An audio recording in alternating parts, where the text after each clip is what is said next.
Okay. All right, thank you. Great to see everyone. Thank you for joining us. And if you were here earlier this afternoon for the first session, thank you for coming back. If you are just joining us for the first time, welcome. It's great to see everyone here. My name's Andrew Graybaugh. I'm the Executive Director for the Heart of Missouri United Way. And just like what we saw this morning and this afternoon, this is a wonderful group of people who genuinely care about our community and our homeless community and the solutions that we need to pursue in order to have the community that we all desire to have. This is a really exciting event, and if you did see the sessions or heard about the sessions from this morning, I certainly hope you would agree with me. And it's wonderful because we have some national speakers. We also have some wonderful representation from local advocates, from local nonprofit agencies, some of our funders and partners as well. And we have also local representatives from government, healthcare, and education, and then just stakeholders in our community that genuinely care about the state and quality of our support of our homeless population here. So I'm thankful that we have such a great gathering, and so thank you for coming out. United Way's mission is to improve the lives of people in need by mobilizing and coordinating community resources. And often when you think about that, you think about money. Right? Raising money and then giving it to agencies that can then help programs. And while that is incredibly important, it's extremely important, the role of United Way in the community is an exciting one because we're mobilizing and coordinating community resources of knowledge and of convening and of bringing people together so that we can come up with solutions. And what you'll see as we go through the objectives of this summit, you'll see that through this convening, hopefully we're able to reach some really strong next steps, some action steps that we all can move in together. And so I'm really proud that United Way, along with the city and the county, can help in making that happen.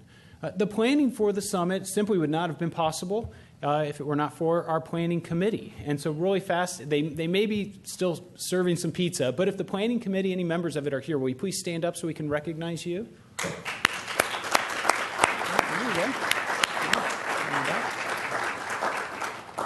Thank you for all of your work. I'd like to go ahead and introduce two people that are going to also share some of the plans and some of the initial work being done in our community, Janet Thompson and Mike Trapp. Janet Thompson was first elected as Boone County District 2 Commissioner for the Northern District in 2012. She was recently reelected to another 4 years in the office. Prior to serving as commissioner, Janet served as the assistant public defender for the Missouri State Public Defender System for almost 25 years. As a commissioner, Janet serves as a liaison to many departments and organizations, including Boone County Family Resources, Boone County Senior Citizens Services Corporation, the Cradle to Career Alliance, the Disproportionate Minority Contact Steering Committee, and the Judicial and Law Enforcement Task Force and Services for Independent Living. She's also been the driving force behind bringing to Boone County the Stepping Up Initiative, which is a national initiative focused on reducing the number of individuals with mental health issues in our jails. Mr. Michael Trapp is the 2nd Ward City Council representative for the City of Columbia, and he's been active on the issues of homelessness and affordable housing. After a career in human services, he has started a consulting firm, For a Change, and is working with local nonprofits to provide excellent programming and support to address homelessness and other issues. Thank you for being champions for our community, Janet and Mike.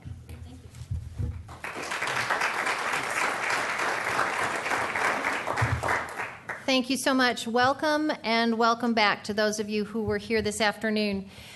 The process that we are engaging in today and tomorrow is, for me at least, in part an extension of the work that Boone County has been engaged in through the Children's Services Fund, the Community Health Fund, the Stepping Up Initiative, and the White House Data-Driven Justice Initiative. For each of those processes, we've partnered with many other organizations and agencies that address similar issues to align resources, sometimes to realign resources, and then to determine, after we've kind of considered and adopted, we hope, a best practice, and analyzed the processes with data, whether we're on the right track and what else we need to accomplish. With the Family Access Center for Excellence of Boone County, commonly known as FACE, We've created an access center that serves as a point of entry for families, schools, and even law enforcement so that we can keep kids out of the juvenile justice system. And with that, moving towards a more fulfilling life. With the Stepping Up initiative, through establishing many partnerships, and a lot of you out there are part of the partnerships that I'm talking about, we have begun to move forward significantly to reducing the number of individuals with mental health issues in our county that are entangled in our criminal justice system. In August, 40 of our community stakeholders came together to map our community's resources so that we can better understand how we need to align and perhaps, again, realign those resources and then figure out what other resources we still need to bring to bear. The final step of that process, in my mind, is what's happening with this summit, because as I think we're going to hear primarily from Linda tonight, housing first, right? We have to address that. And significantly, from one of the comments that Linda made earlier today, she said, well, you can have a SOAR specialist and that will help. Well, that was actually one of the priorities that came out of our workshop in August, was to find the funding for and then create a SOAR specialist position here in Boone County. And Kelly Wallace, our county community services director, is in the process of creating an RFP to get a SOAR specialist for Boone County. So we're really excited about that. Yay. Yay. It's like, woohoo. The other thing that came out of this afternoon for me is that for some stakeholders, we need to encourage their hearts, and some we need to encourage perhaps their pocketbooks. Yeah. This issue, this homelessness issue that we're talking about today and tomorrow, is smart fiscal practice and process. Because if we address this issue, we really can realign our resources in a much more effective way. It's fiscally responsible to put our money where our mouth is, to put our money where our hearts are, and take care of the people in our community by addressing this issue. So don't think that we are singing Kumbaya. We are taking care of our fellow citizens, and we are doing the fiscally responsible thing. Thank you.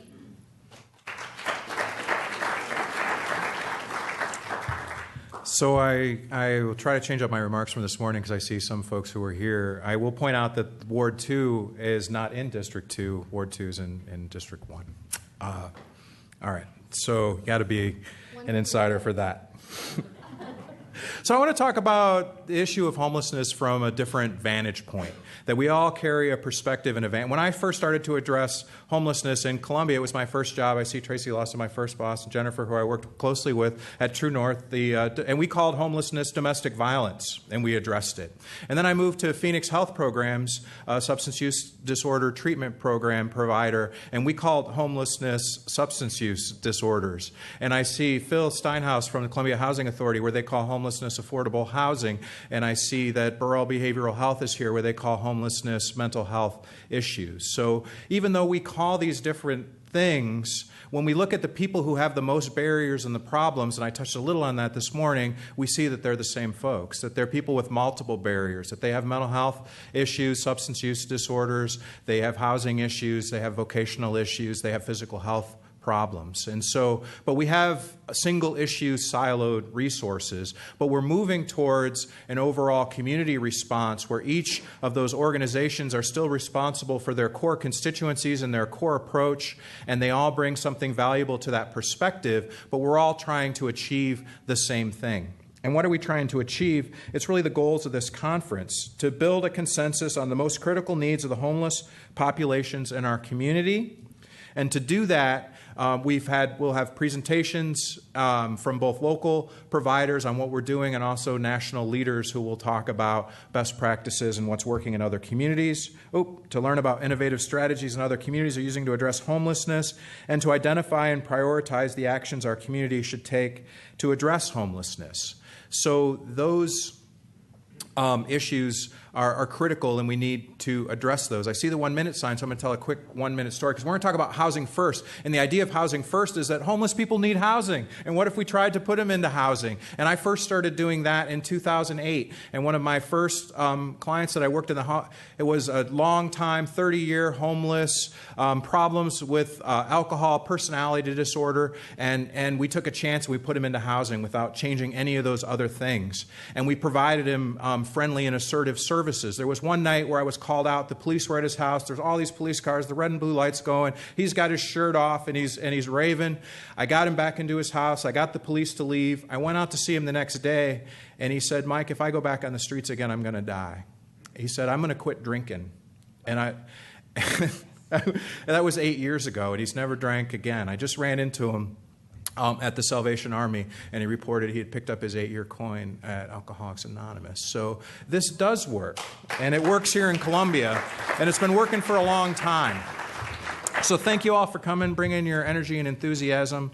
I know a lot of us, it's been a long day, and looking forward to going into the evening and rejoining tomorrow at 8 o'clock to strategize. Thank you.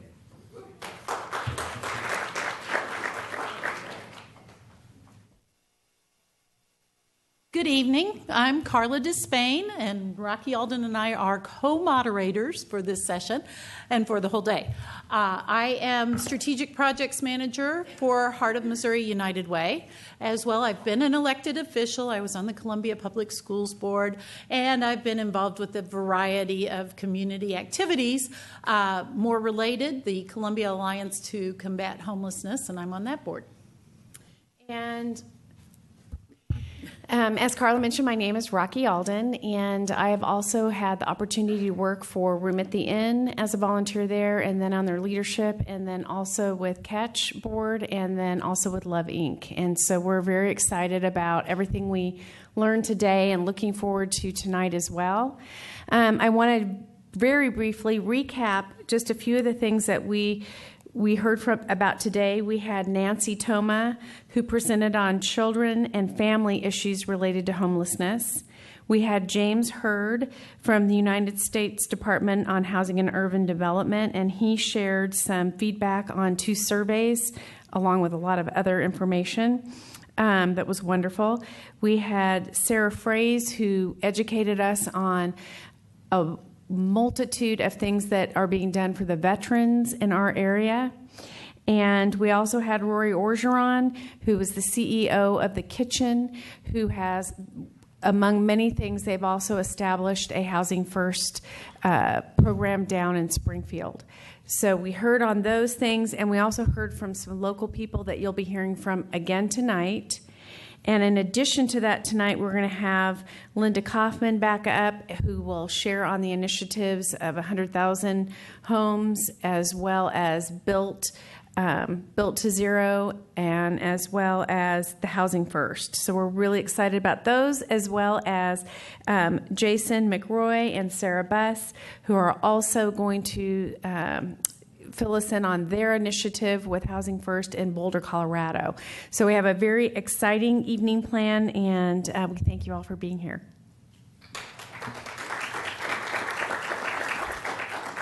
Just a couple of housekeeping items for those of you who were not with us this afternoon. You hopefully picked up a packet of information. Within that packet, there are some pieces, but the couple of things I wanted to mention. We're using a new technology for this summit, and it's Poll Everywhere. There's a sheet in your packet that discusses how that works. There is a phone number to text to. Yeah, it's up here. Oh, we have this working now. This is great. You can text to 22333, and Rachel will explain a little more about it. Okay, so a lot of you probably still have your session open if you were here earlier, but you're going to just act like you're texting a friend, but the number you're going to enter is 22333. So 2 2s, 3 3s. And it is my name, just so everyone will remember it forever. I could not figure out how to change it. I really couldn't. It's Rachel Finch, 831. Yeah, that's the message you're going to send to the number. No, it's not my birthday. It's totally random. So it doesn't matter if it's capitalized, whatever. Just make it all one word, Rachel French 831, hit send, and then you'll get a little message that says you're in the session. Once you're in the session, you're in the session for the rest of the evening. So basically, we'll do a couple practice questions, and then as folks are presenting, if you think of questions, burning questions that you would want to raise your hand normally and stand up, and you can go ahead and text that question. We'll keep track of them for the panel later on. Or if you don't like all of that, you can write it down on a slip of paper too, and we'll come by and get those. Try to just kind of hold it up at the end of each person's presentation. So for those of you who weren't here earlier, let's just go through a little test really fast. And you get to see what folks answered earlier, so that's kind of cool. Let's try it.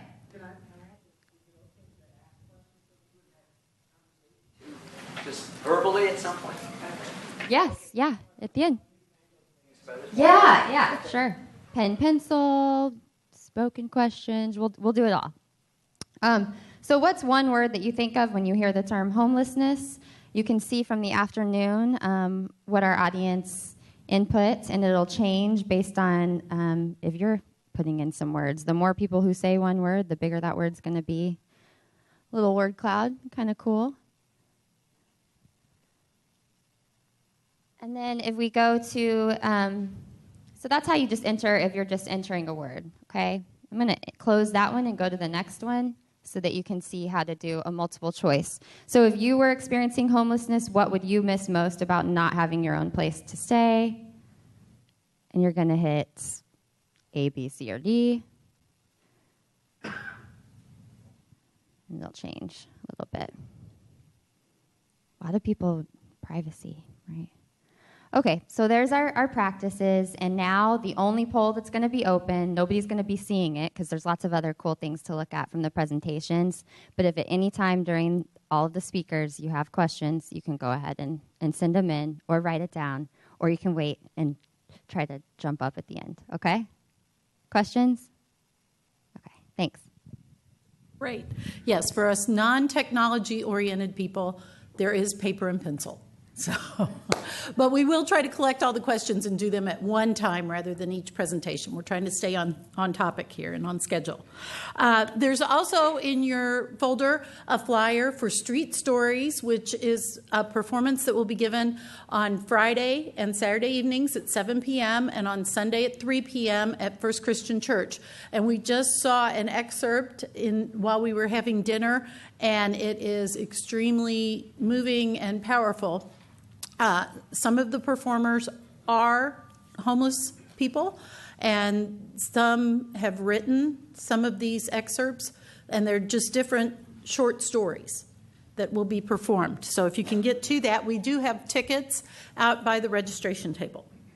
We'll try to take a 10-minute break at about 8:10 or after Linda speaks, so plan on that. The restrooms are out the door to the right, across from the elevator, and if that one's full, there's one on each floor at that same location. So we're good. We would like to acknowledge our event sponsors and thank them: Heart of Missouri United Way, the Boone County, City of Columbia, Central Bank of Boone County, and University of Missouri Healthcare, and Shakespeare's for providing pizza. So let's give them all a round of applause. There was a participant survey that most of you probably took when you registered for this event. It was very short, 3 questions, and we have some results to share with you. The first question was, do you have any personal experience with homelessness yourself?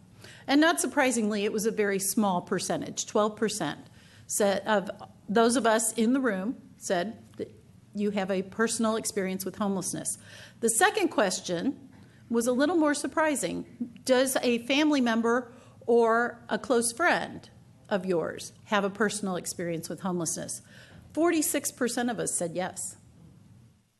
That's a very close situation for us to have with homelessness.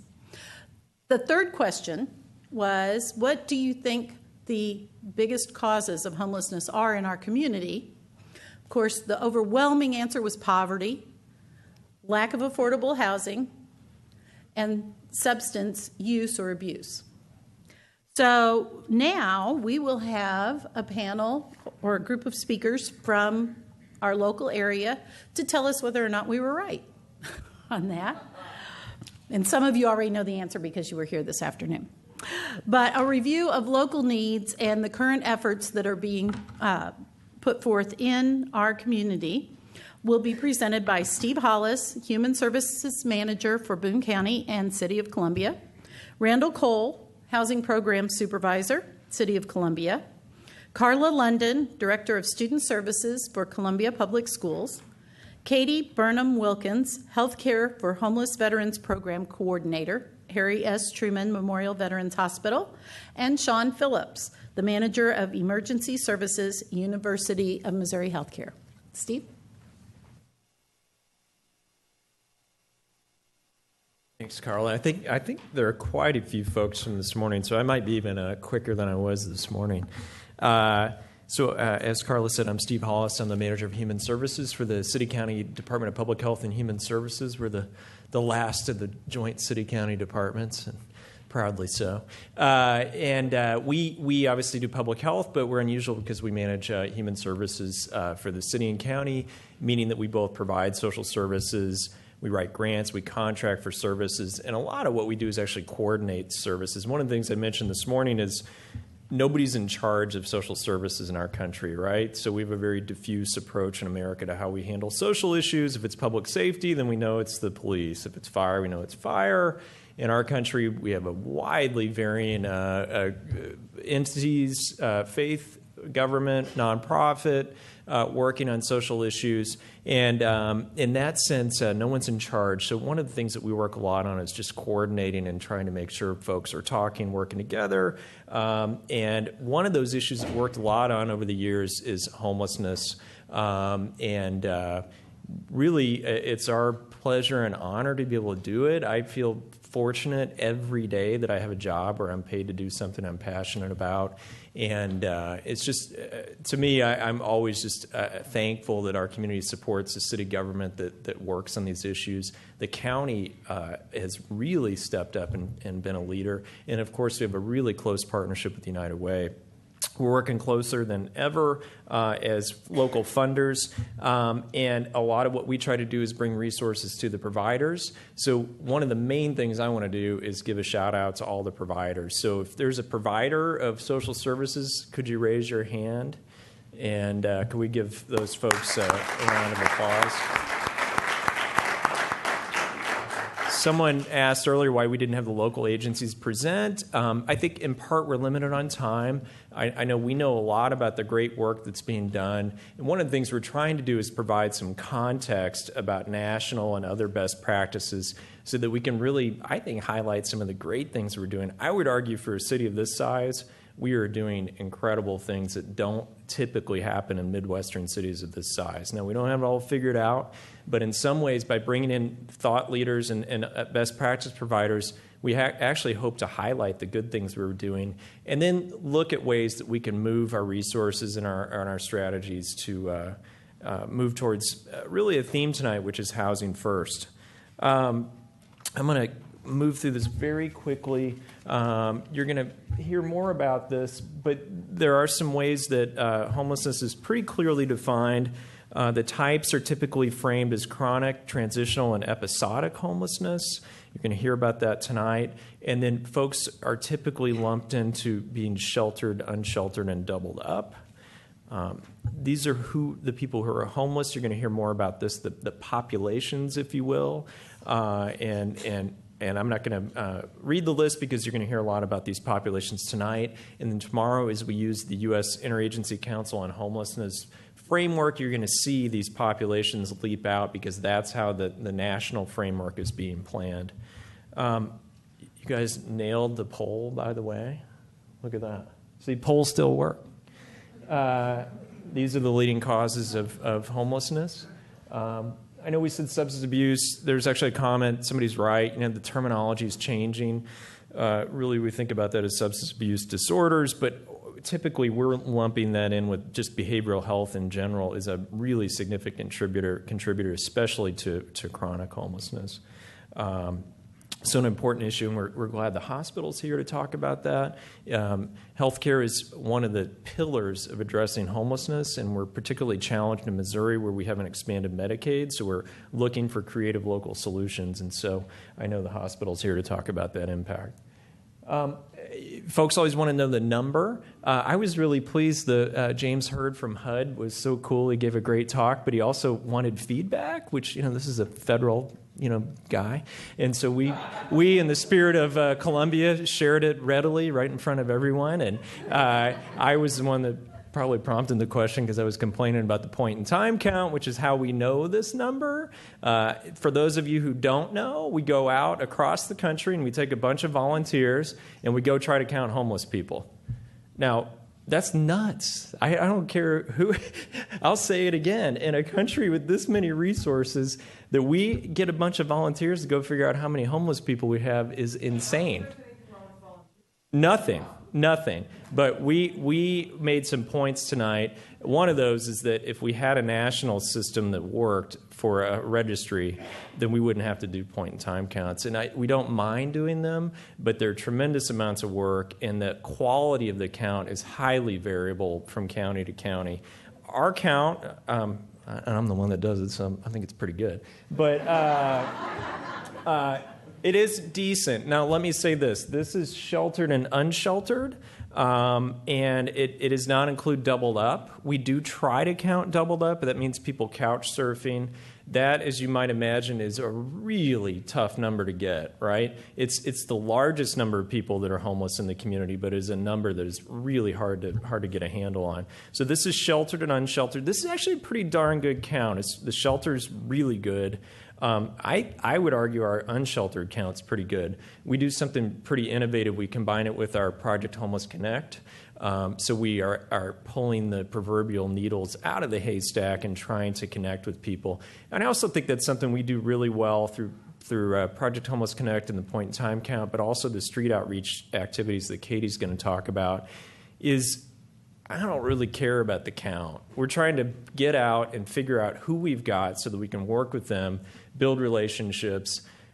I think the count's fine. I know it's important to HUD, but that's not really what's important. What's important is we know who's homeless so that we can build relationships and end their homelessness.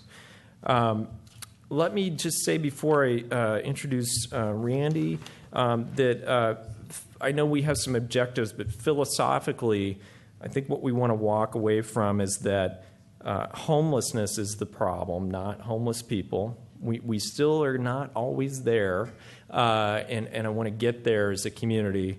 And the simple solution to that problem is a home. We've got to, that's what you're going to hear tonight, is we've got to flip our model and just simply say, to end homelessness, people need homes first. And that's what you're going to hear about tonight. So having said that, let me introduce Randy Cole, my colleague from the city. Randy is our housing program supervisor in our community development department. He manages our CDBG and home funds, works a lot on affordable housing, which, again, is the solution to homelessness, and economic development activities. So, Randy, take it away. Thanks. Thank you, Steve, and that's a great intro. So you all saw earlier that even our participants here see the lack of affordable housing as a big cause to the problem of homelessness in our community. And so tonight I was hoping to take an opportunity to talk a little bit about affordable housing more broadly, since the lack of affordable housing is identified as a cause. I think it's good to bring some context to that discussion. So when we think about affordable housing and all the different things we do everything from providing emergency shelters to transitional living or supportive housing to social housing or public housing, and we have a great public housing authority that does an awesome job. You could tell by the way our office field director spoke with them. We're really lucky to have them. We also have affordable rental housing that's subsidized through home funds as well as low-income housing tax credit funding. And then we have affordable home ownership opportunities. So what I'm trying to get at here with this slide is show that there's a continuum of affordable housing needs within our community. And when we're talking about homelessness, really we're talking about those first two buckets on the left. I think as we're considering all the resources we have available in our community to serve low to moderate income populations, we need to think about how we address each of those buckets, but also allow people mobility up that continuum of needs. So I think it's important to talk about also what is affordable housing. I like to use the HUD term. I think it's clean and simple. And basically, it's households that pay no more than 30% of their gross income on housing costs. So if you consider a household that makes about $24,000 per year, if they're paying more than $600 a month on gross housing costs, such as mortgage or rent and utilities, then they're what we classify as housing cost burden. So as we continue this discussion, I think it's important to also think of, what's the scope of the problem in our community? And every time I look at these numbers, I don't ever get, I still get shocked every time I look at it and think about how many households there are that are in need of affordable housing. So when we look at renter populations, 57% of renters, or about 12,000 households in our community, are housing cost burden. I think there was a question earlier in the panel, sorry, I was out talking to a reporter, about that number and if it includes students, and this number does, in fact, include students. I did look at some data in comparison to some other mid-sized college towns and focused on SEC cities, or the cities with SEC colleges, and what I took away from that analysis of that data shows that we were in the middle to upper, kind of the top three quarters, so we definitely didn't fare as well as those other communities with housing cost burden for renters. The most striking number to me, and the one that relates the most to this summit on homelessness, is our renters that are experiencing paying 50% or more of their gross income on monthly housing costs, and 33% of our renters. So that's 7,500 households in our community right now are paying more than half their income on housing. So, I think about personally when my wife and I were going to buy our house, we're not wanting to get over that 25% mark to not push our budget too far so we can, afford things that we like to do, food, healthcare, all those other things. So just take a minute and think about what your life would be like if you had to put half of your income towards your housing. That puts those households in a fairly unstable situation. I didn't talk a lot about our land trust efforts earlier. We were running a little short on time. So I was going to talk a little bit more about that right now. Our community land trust efforts, I'm really excited about. It's really going to change how we invest in our affordable housing in our community. As we implement this organization, it'll be a separate 501c3 that truly will allow the community to help decide how we develop affordable housing. That's how our board is going to be made up. They're going to be the deciding body that decides how we develop affordable housing, what types and where. As we heard from James Hurd earlier, the where is really important. In the initial stages, we are going to focus on owner-occupied like most traditional land trust organizations. I attended the National Land Trust Conference about a month ago and heard some really innovative presentations from some other land trusts across the country that were doing some very innovative things in terms of serving homeless populations. One seemed very similar to the Patriot Place and Welcome Home site, but they were doing it for general populations. So it was really cool to see how we've got projects that are very on target with what the nation describes as being very cutting edge. So this organization, I think, is going to be a great vehicle to procure additional land and resources. I don't see it being an organization that competes with current housing or service providers. It should be an organization that provides land and resources. Now, when I crafted the implementation ordinance, I thought it was really important to include not just what we want to start out doing, the home ownership, but we also included and council approved looking at rental housing or even social services uses and even commercial uses. There's a lot of innovative ways that land trusts across the country are addressing these needs. And the great thing about the land trust is, how we traditionally have invested in affordable housing, those units have just been deed restricted. So what we found is at the end of that 20 years, they turn into market rate rental. And we have about 50 units that within 5 years will be turning into market rate rental that we funded with home funds. They'll still probably remain fairly affordable, but we will lose those to the market. So the whole idea of the land trust is let's create a savings account of affordable housing. Our resources are constrained, so we're investing in less every year. So let's make sure whatever we do invest in stays affordable in perpetuity and builds over time. I wasn't expecting applause, but thank you. I am passionate about that. So, last slide. Just to sum up what I hope to personally gain from this, identify ways to further address homelessness with our CDBG and home dollars.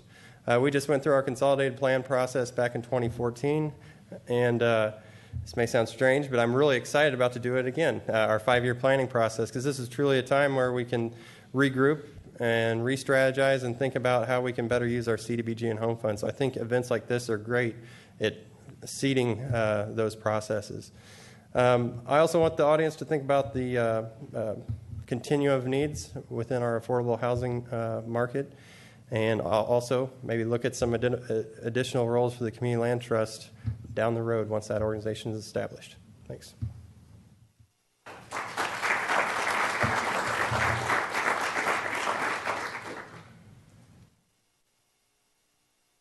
Good evening.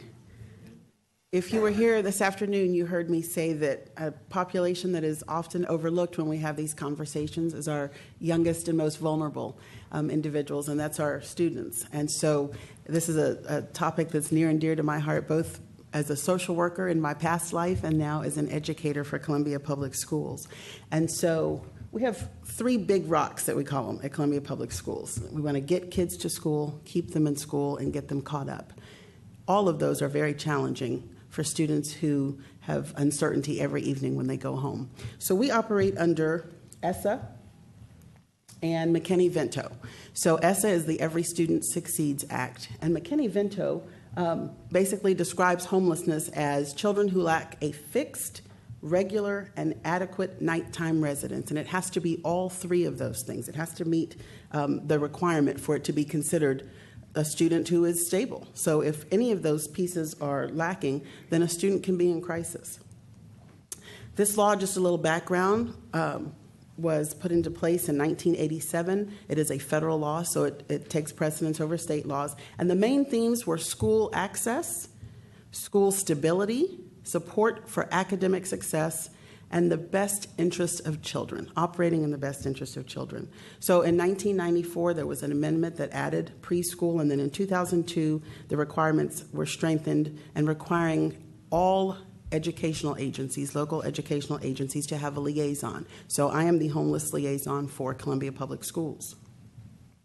So who do we consider homeless when we're talking about students? Students who are doubled up, as Steve mentioned earlier, sharing housing for all of the reasons that were listed earlier, and then more. They're economic. We know we're in a culture and a society right now that holding on to your job is a lot more difficult than it used to be. People were at jobs for many, many years before, and now very transient. We have students living in motels. We have students living in trailer parks, and by that we mean like a Campgrounds of America. And lacking an adequate fixed accommodation. Additionally, all undocumented youth are entitled to the same requirements as students who are U.S. citizens. And then unaccompanied homeless youth are children who meet this definition from McKinney-Vento, but they're not in the physical custody of a parent or a guardian. And we do have students in our district who are unaccompanied. So again, when we talk about McKinney-Vento, what does that act do, and what does it require us to do as Columbia Public Schools?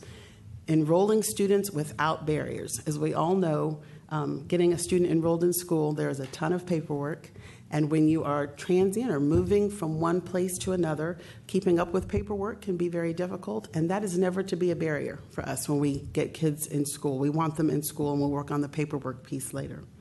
Continuing the student's education in their school of origin for the duration of that homelessness. So if a student experiences, and many of our students experience homelessness year after year after year, we want to keep that stability for them. Sometimes parents are very hesitant to come forward and let us know that they're experiencing homelessness because they don't want their child to have to move from school to school to school. We will keep your student in the same school.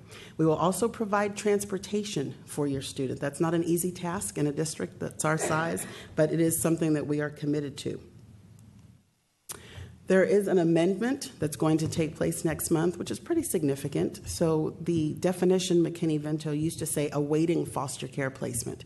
And the way that was interpreted was if a student was going to be in a home maybe for a couple of weeks, but then expected to move into some permanency, then we wouldn't necessarily have to provide the same level of services. That wording is going to be removed, and we are going to be required to provide services for students who are in foster care for the duration of their time in foster care. So when we look at Columbia Public Schools data specifically, we've seen a trend. We can see from 2007-8 to the 10-11 year that we really had an increase in the number of homeless youth that we serve. We went down for a little bit, but we average about 200 students a year in Columbia Public Schools. And I say we average, I think the number may be even twice that, particularly at our secondary level where students are very hesitant to come forth and say that they need some assistance because of stigma, et cetera. And so really our motto as we make a commitment to the community to graduate all students, college or career ready, we know that with 200 students, one student is one too many. And so we are really thrilled to be a part of this partnership because we're all of community. It's going to take all of us to fix this problem, and we can do that. We have the resources here in Columbia. So I thank you all for being here this evening.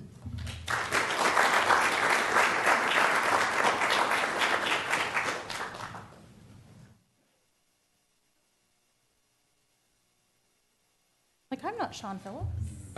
No, I'm not. Okay. So, am I doing my own slides or are you going to do them? Yes. Oh, how do I do them? This? Fantastical. Okay.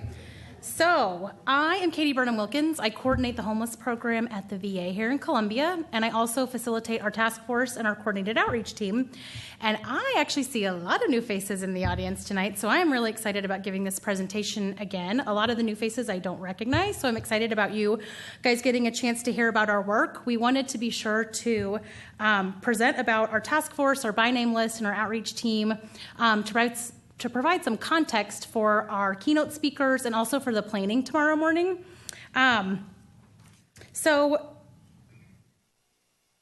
Okay, I'm in the right spot. All right.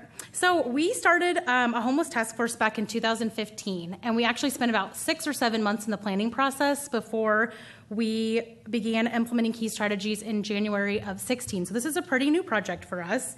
Why did we start the task force to begin with? Well, we knew that our community had a pretty significant unsheltered homeless population, that many of our community's most vulnerable citizens were living in parking garages downtown, out in homeless camps, in parks, under overpasses. And we also knew that many agencies were working hard to provide housing and case management to this population. But what we needed was a way to kind of bring it all together. We were inspired by the national trends we saw happening across the country. Other communities and sometimes entire states were being able to say that they had ended veteran homelessness or ended chronic homelessness. So we started paying attention to the national dialogue and asked, what are you doing? What are they doing? What could we be doing here? In May of 2015, we saw Linda Kaufman, who's our keynote speaker tonight, present at the National Coalition for Homeless Veteran Conference in DC. And she presented on several successful national projects, which she'll be talking about next. And we were so inspired and engaged that we realized that although Columbia wasn't part of a project, we could use the strategies, best practices, and lessons learned from these national movements to create and pilot something similar here in our community.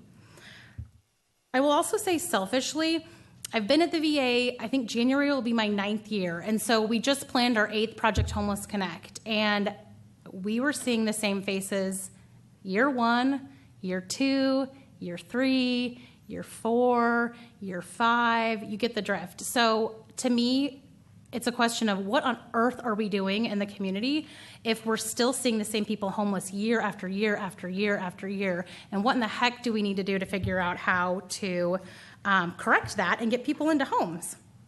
So current members of our task force are this list of providers. It's a small group of direct homeless providers from mental health, substance abuse, domestic violence, veteran, homeless youth, and other agencies who provide general services to people who are experiencing homelessness. So why functional zero? Functional zero is a concept that in short means that while you might not be able to eliminate homelessness, you're able to quickly address it. So we adopted the community solutions definition, which you see the quote here, and it states, I'll read it to you, at any point in time, the number of veterans, or for our task force purposes, also chronically homeless individuals, experiencing sheltered and unsheltered homelessness in a community will be no greater than that community's average monthly housing placement rate for veterans and chronically homeless individuals. This is a graphic produced by Community Solutions which illustrates this concept. For example, if you look at the month of January, you have 16 people that came into your homeless system that month. But if you look over here at the red 4, you only had the ability to house on average 4 people that month. So you do not have a functional 0 because you don't have capacity to house everyone that you need to. There was 12 people that month that you just couldn't get housed. If you kind of go throughout the year and you look down at June, now this is a different case. You had 3 people that became homeless in your community that month, but you had a capacity to house, on average, 3.2 individuals. Then your community would be able to say, we have functionally reached 0 because we had capacity to house all 3 people that month. Basically, a functional 0 acknowledges that you can't really end homelessness because people will continue to become homeless for all the reasons that we're familiar with, but our goal is to quickly house people when they do become homeless. So these are our initial task force goals. We wanted to reduce and end homelessness for veterans and chronically homeless individuals and families. We wanted to select a common assessment tool. We wanted to create a by name list, and we wanted to use that by name list to prioritize our resources. And we wanted to meet every other week. One of our first steps was to select the common assessment tool we were going to use. And we wanted to do that to standardize our assessment process to make sure that all of our task force agencies were assessing clients in the same way. So we selected a tool called the VI SPDAT 2.0, and it essentially measures a person's risk of dying on the streets. Each assessment is scored, and that score provides an indicator as to what type of housing intervention each client is likely to need. It's a validated data tool, and it's used in many communities nationwide as it's considered a best practice for coordinated assessment. We also created a release of information for task force, so anyone who completes a VI SPDAT also has to sign a release of information in order to be added to our by name list and so that we can discuss them in our task force meetings.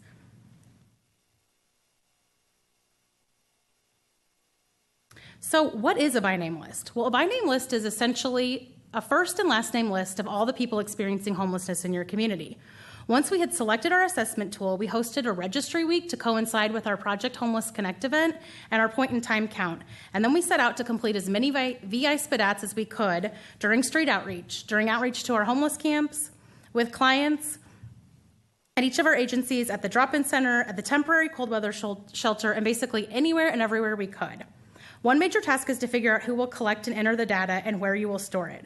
Many communities use the Homeless Management Information System, or HMIS system, to store their by name list.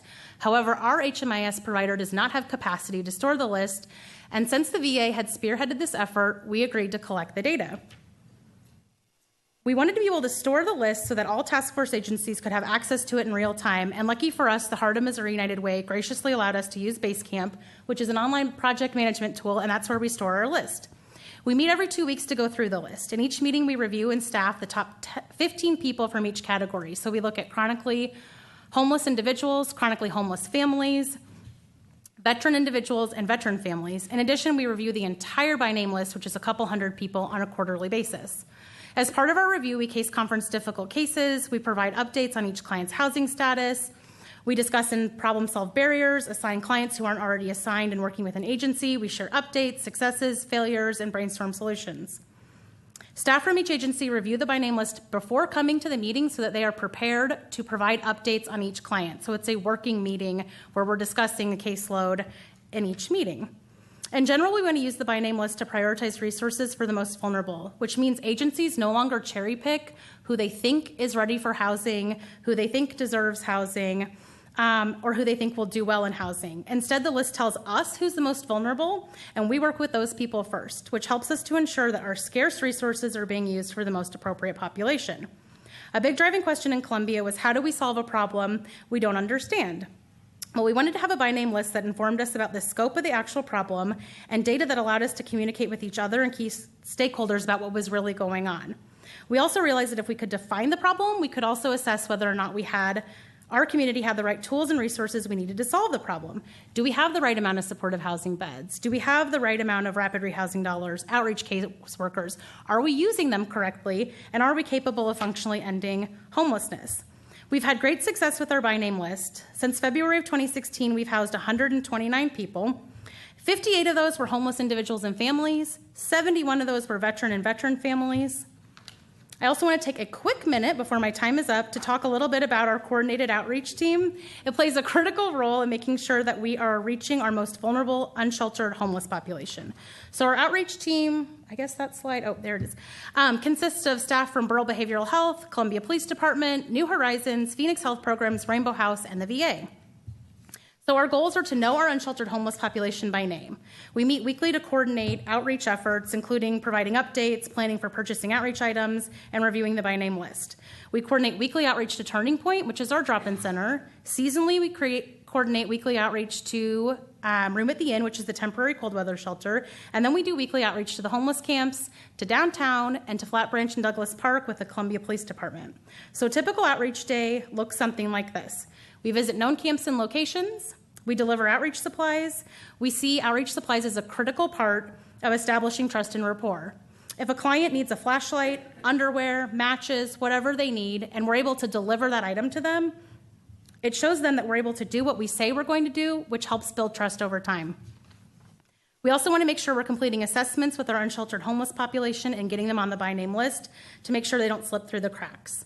Our work can be a slow and tedious process. Sometimes gaining trust can take weeks or even months, and so we're sure to celebrate our successes. We call them baby steps, and we also call them small victories. We consider our outreach team a bridge that doesn't burn. You'll hear clients talk about being homeless because they've burned all their bridges. So we see ourselves as a group of providers who are always available to help no matter how many times it takes for that client to engage. And I think I'm out of time. And they're nodding yes. So I'm going to keep it there. I think I've said my piece. And I'm also going to introduce to you Sean Phillips, who's here with the University of Missouri Healthcare System. Thank you.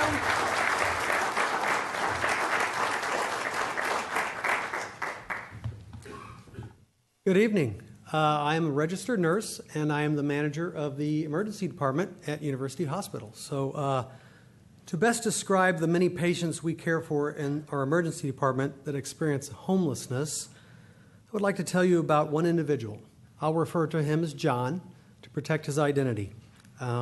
John's story is a very similar story to many in our community, and how we care for John is a reflection of our mission for all people like that. John, however, has found a special place that is near and dear to my staff's hearts and my heart. In the month of October, John visited our emergency department 22 days out of 31. He's what referred to as a high utilizer. Not meant to be negative.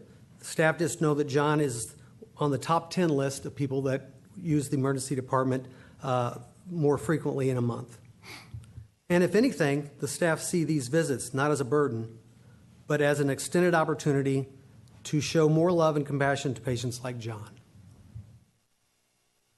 Let me tell you a little bit about John. John's an alcoholic. He's been homeless for over 5 years. John has a daughter, but as with many of our patients, he's been estranged with his daughter for some time. John comes to us for care for a variety of chief of complaints. Top reasons: alcoholism, injury related to falling down, seizures, and assault. Yes, John gets beat up and mugged frequently. But other more important reasons that John comes to us is because he's hungry.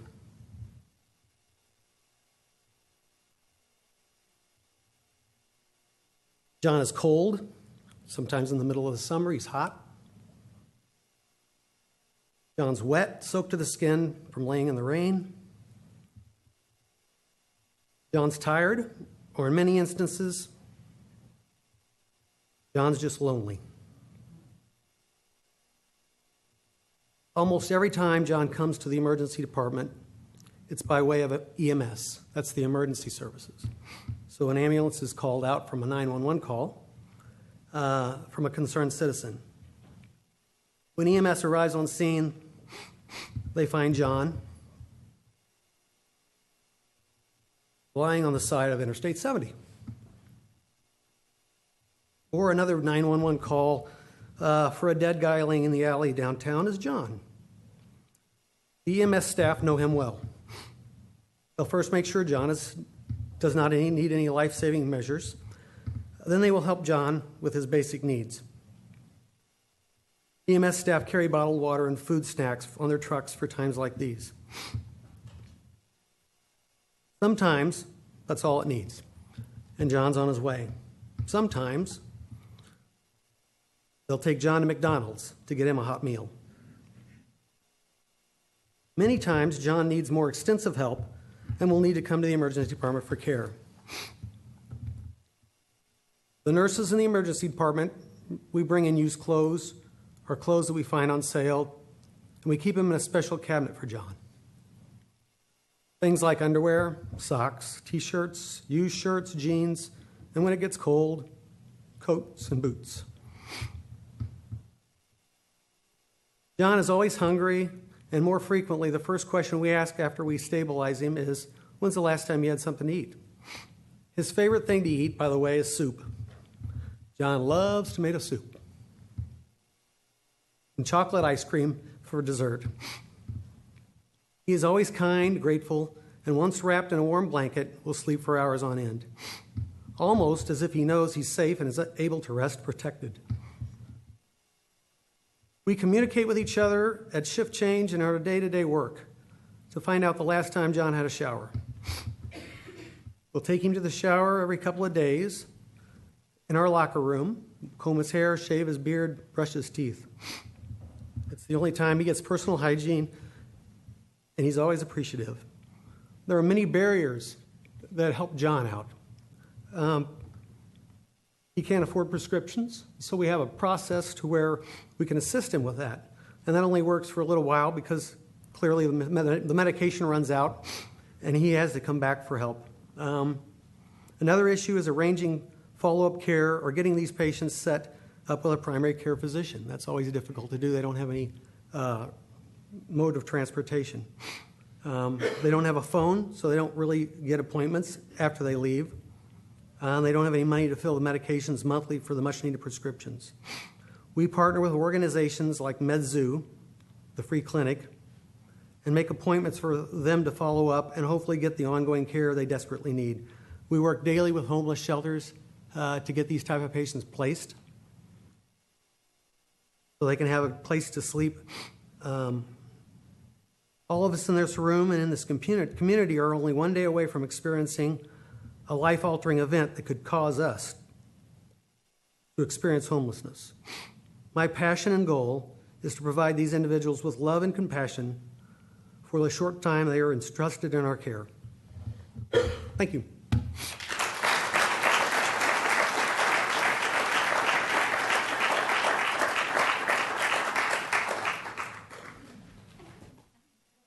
What? I'm introducing Oh, you. you are? Yeah. Okay. I thought I got to go next. Thank you, Sean. You do get to go next, but I'm going to formally introduce you. Okay. So you guys know we love Linda, and we continue to invite her back to Columbia because we love her so much. Linda actually has a really awesome bio, so we're going to read it for you before she gives her keynote speech. Linda Kaufman is the National Movement Manager for Community Solutions. She works to engage individuals and organizations in large-scale social change to end homelessness. In this work, she will also concentrate on engaging faith communities. She will also continue as a speaker at local and national conferences. Linda has worked in homeless services in D.C. since the mid-1980s, most recently as the Chief Operating Officer of Pathways to Housing in D.C. Linda received a Master's in Divinity at Virginia Theological Seminary. She is ordained as an Episcopal priest and ministers at St. Stephen and the Incarnation Episcopal Church in, I'm like, my brain's tired, Episcopal Church in Washington, D.C. She and her wife, Leanne Russell, have 2 sons and a dog. Linda has a retirement dream of being a barista and learning to create exquisite, if not fleeting, foam art on espresso drinks. Welcome, Linda.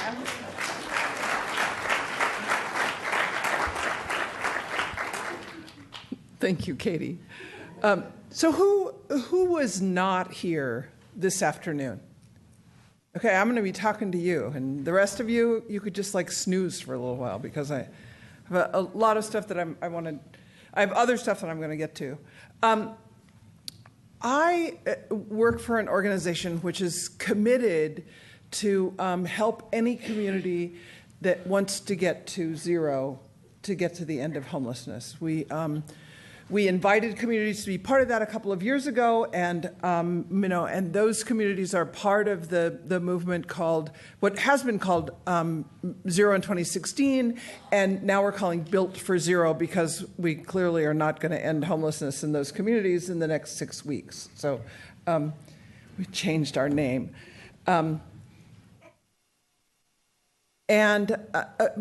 But the communities that didn't choose to enroll then, we still want to see how we can support you. We have technical assistance and consulting that we can do, and I hope we'll be able to continue working going forward.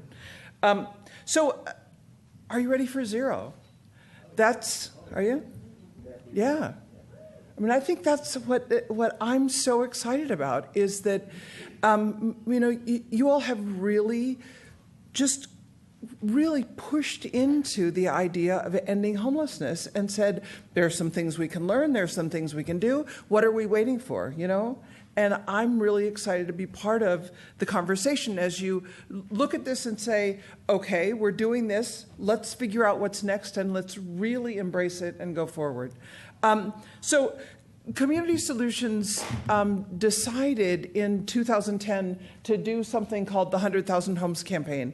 And we invited anybody who wanted to be part of it to basically the thing we asked communities to do. Sean and I thank you so much for your talk about emergency rooms, because what we have done in this country around homeless resources is to say, put your name on the waiting list, and when you get to the top, we'll give you a place to live. It's kind of like you go into a McDonald's. You get in line and you get your burger in the order you showed up.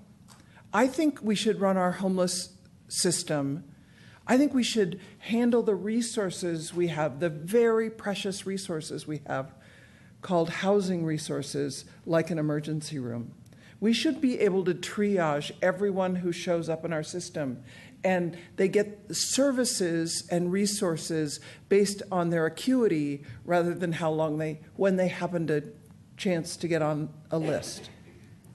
And I think that's the biggest thing that we learned in the 100,000 Homes campaign is really we know how to figure out to triage people. The tool that Katie talked about, the vulnerability index combined with the service prioritization decision assistance tool, nobody calls it that. Everyone calls it the VI SPDAT because who wants to say all those words? The VI SPDAT is a tool. In 10 minutes, you can know whether an individual will resolve their own homelessness, whether they need 3 to 6 months of assistance as they get employment and they're able to get back on their feet again, or whether they need a permanent voucher. And once we know that, I think it's unconscionable to continue to give away resources to people who would resolve their own homelessness or would never become homeless. I worked with a community where the head of the housing authority said to us as we were trying to figure out how to work with the housing authority, said, we tried housing homeless people. It didn't work. We won't ever give a voucher to another homeless person. And I thought, who needs a housing resource more than a person who's homeless? He's not there anymore. And the new head of the housing authority is much more, and the housing authorities. I was talking to somebody earlier. I'm not a real big fan of homeless drop-in centers, but the homeless drop-in center in Hackensack, New Jersey, in Bergen County, is run by the housing authority. So what tools does the housing authority have when somebody shows up and says, I'm homeless? They have the tool called housing. And Bergen County has ended veteran homelessness. They've ended chronic homelessness because the people who actually have the tool, the resource called housing, are the people welcoming homeless people into the system. How cool is that? Well, that was the little bonus part because I wasn't planning on saying that. But okay, the 100,000 Homes campaign, we did it in 4 years. We worked with 185 communities who housed over 105,000 people. And what we learned in that is that people could change their system. People could change their system and really work as a triage system rather than a chronological system. And it was really exciting to see that happen. And at the end of the time, we looked around and we said, and truthfully, not one of those communities has ended homelessness. So let's do that next. Let's invite people to work to end homelessness. And 75 communities, including a number of states, said, we're in. And we have a handful of communities now who have ended veteran homelessness. We've got a couple of communities who've ended chronic homelessness. And we're learning some of the things that really make a difference, and I'm going to go into those in just a minute. So, cue the video.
Say, hey, look at him, I'll never live that way. That's okay, it's just afraid to change.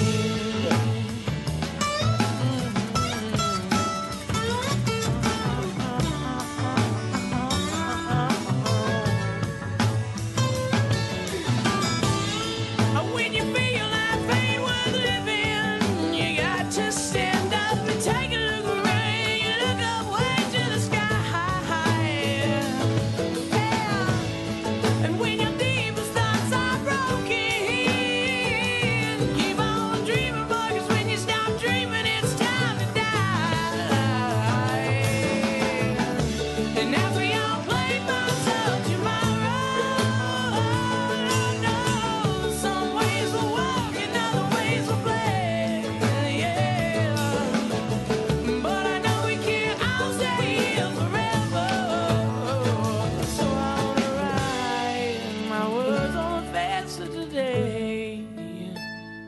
Painted.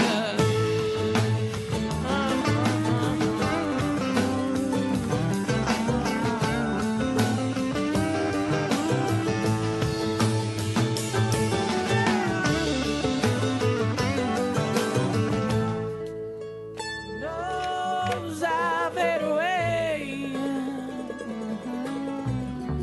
They'll all look at me and say, they'll say, hey, these days when life is hard, you have to change. When life is hard, you have to change.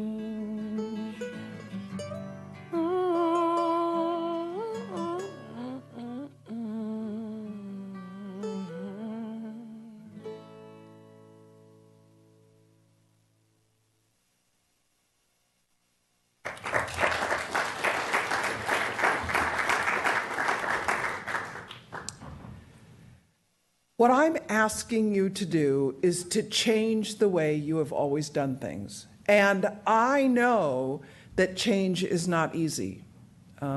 There's a book that I commend to you, a book called Switch, Change When Change is Hard by Chip Heath and Dan Heath. Dan Heath got so excited about what we were doing that he paid for that video, the author of the book. He's And if you read some of the later books, they talk about the work of the 100,000 Homes campaign. But what I want to go back to is there's an image in Switch that is really compelling for me. It's an image of an elephant with a rider on its back going down a path. And in this image of how to do change when change is hard, the path that you need to go down is, what do you need to do? What direction do you need to do? We're going to talk about housing first. We're going to talk about following the data. We're going to talk about using mainstream resources. That's the path you're going down. Leaders are required to keep that path open and clear. That's what we do as leaders, is make sure that we know where we're going and that it's readily accessible. So the person, the rider in this image of the elephant with a rider on its back, the rider is that part of us that responds to data and information and quantitative stuff. So you all know that it costs less to have people in housing. I mean, really, if John had his own place to stay, nobody would be calling 911 because he was on the side of I-70. If Murray in $1 Million Murray, the article by Malcolm Gladwell, if Murray Bear didn't live on the street and drink and have seizures and fall and crack his head open, he wouldn't be in intensive care. So I can tell you, if you move from chronic homelessness into permanent housing, your Medicaid costs drop precipitously. I can tell you that every city who's done research on what it costs to keep someone homeless and what it costs to house someone, it is shocking how much less it costs to house someone, even when you talk about paying for the case management and the housing. It's cheaper to have someone in housing. So if we know that, why don't we change? If I can tell you that, why doesn't everybody just pick up that information and say, whoop, we just need to end homelessness, look at all the money we'll save? Well, let me ask you a question. How many people here know that if you eat less and exercise more, you'd lose weight? How many people do that consistently? So what is it? We know what we're supposed to do, the path we're supposed to go down. We know the health outcomes of it. Why is it that we don't do that? Well, in this image of the rider and the elephant and the path, we haven't talked about the elephant yet. So, Michael, I asked you before, I'll ask you again. Michael, if you're riding an elephant, who's in charge of where you're going? The elephant. The elephant in their image of change is our passion, our heart. And the truth is, I believe that we can change if we can engage, if we can show people clearly where we need them to go, if we can show them that it makes sense for them to change, and if you engage people's hearts. Now, I showed you this video as a shameless pitch to your elephant. Shameless. I know that video makes you kind of warm up inside and feel. I want you to listen to what I'm talking about tonight with your hearts strangely warmed. Any Methodists here? John Wesley, recognize the, okay. Anyway, so change is hard. Know where you're going, show that it makes sense, but also engage people's hearts. So this is Ed Gibbons. You just saw him in the video. Ed lived 30 years on the streets of Los Angeles on Skid Row. And we had the opportunity. Los Angeles was one of the communities that did the 100,000 Homes campaign. We got to work with them about doing a triage list and making sure you were offering people housing in the order of their need rather than how long they'd been on a waiting list. And this is Housing First in its simplest, and I'm going to go into more detail, but simply, when you get to the top of the triage list, you get the next housing. It's the same as in an emergency room. If you're the person with the highest acuity, you get the next services. Ed because he'd been drinking 30 years on the street, his age, he shot to the top of the list. He was immediately offered housing, and he said, yeah, I'd like an apartment. So Ed moved into housing while he was still drinking, and in his own words, while he was still mean as a skunk when he was drinking. And he moved into housing, and he's there for a while, and his case manager is regularly visiting him. And the case manager says to him one day, so Ed, how you doing? And Ed says, are you kidding me? I feel like shit all the time. When I drink, I puke. When I don't drink, I get the shakes. You want me to live like this? And then he says to her, can you get me into detox? That's the question we all wait to have someone ask us. For people who are alcoholics, for John, for people who struggle with substance use. That's the question. So she gets him into detox. And a while later, that's Ed. I want to be really clear. Ed Givens got clean and sober because he had a place to live. He did not earn a place to live because he was already clean and sober. That's housing first. You get your housing, and from that foundation, you get your life back. You get your dignity back. Ed has reconnected with his daughters. He invited them over for Thanksgiving at his apartment.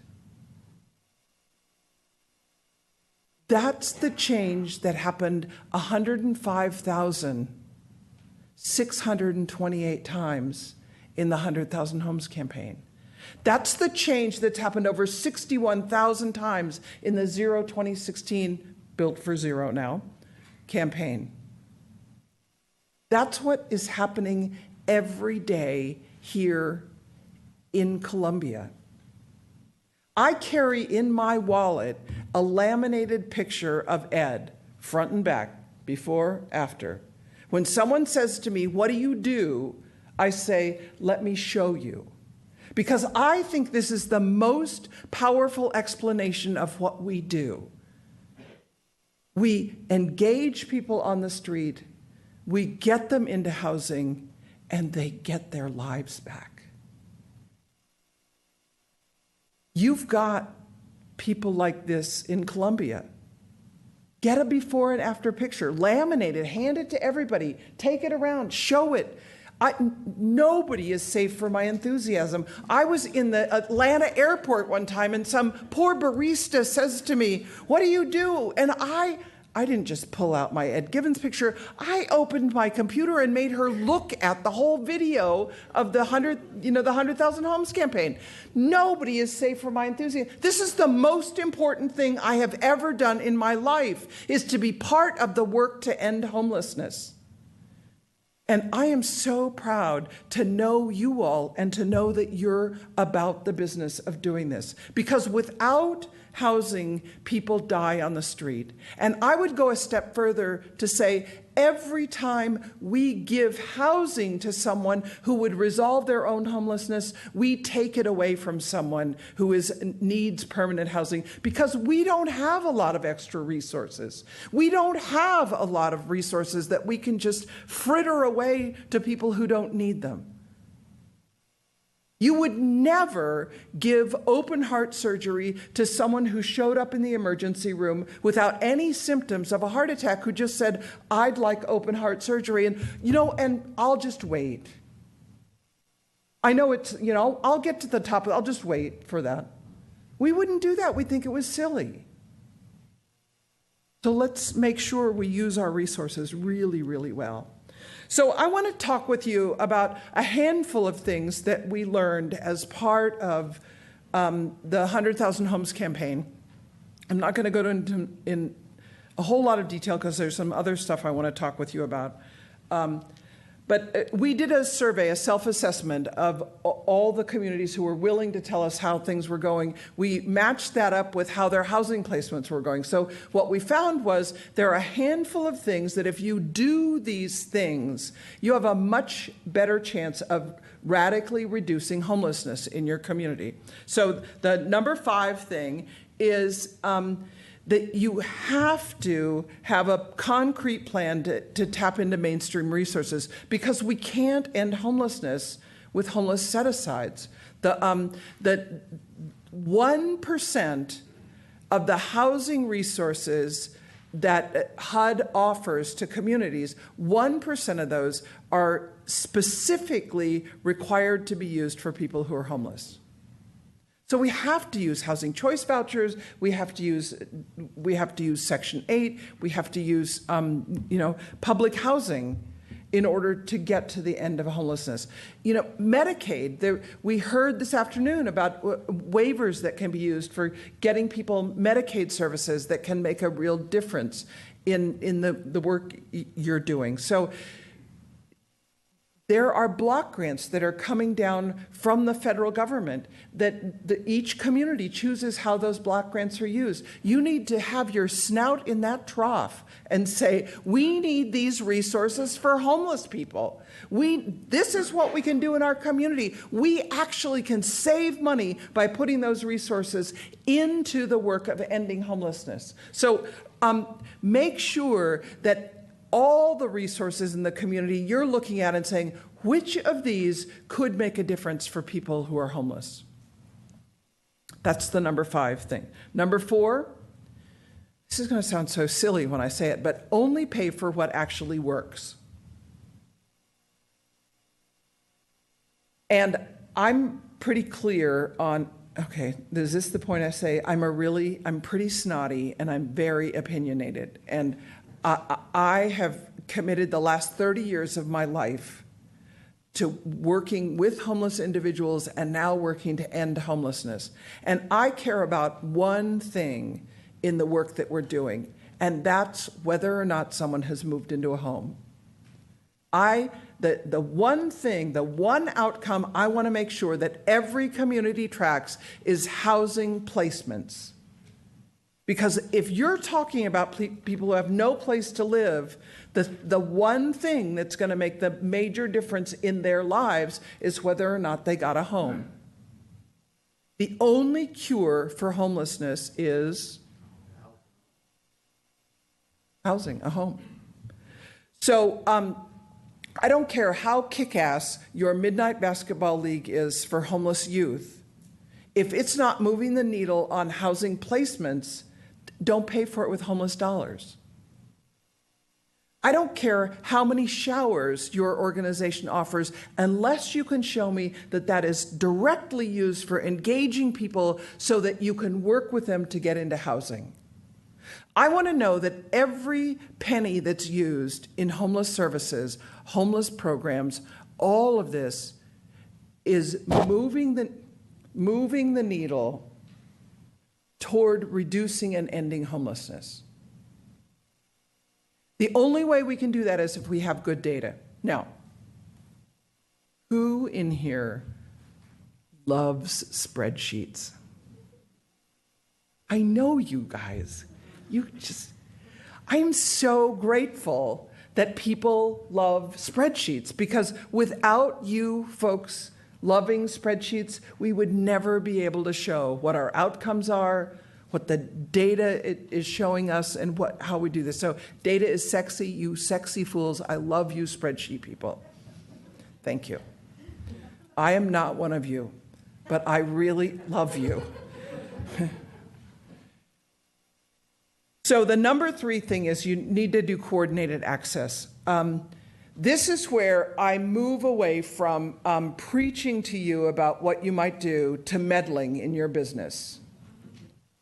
Decisions around eligibility for permanent supportive housing need to be set at the community level, not at the agency level. So any agency that controls housing resources no longer does their own case finding, no longer develops their own waiting list of who moves into housing, my housing resource.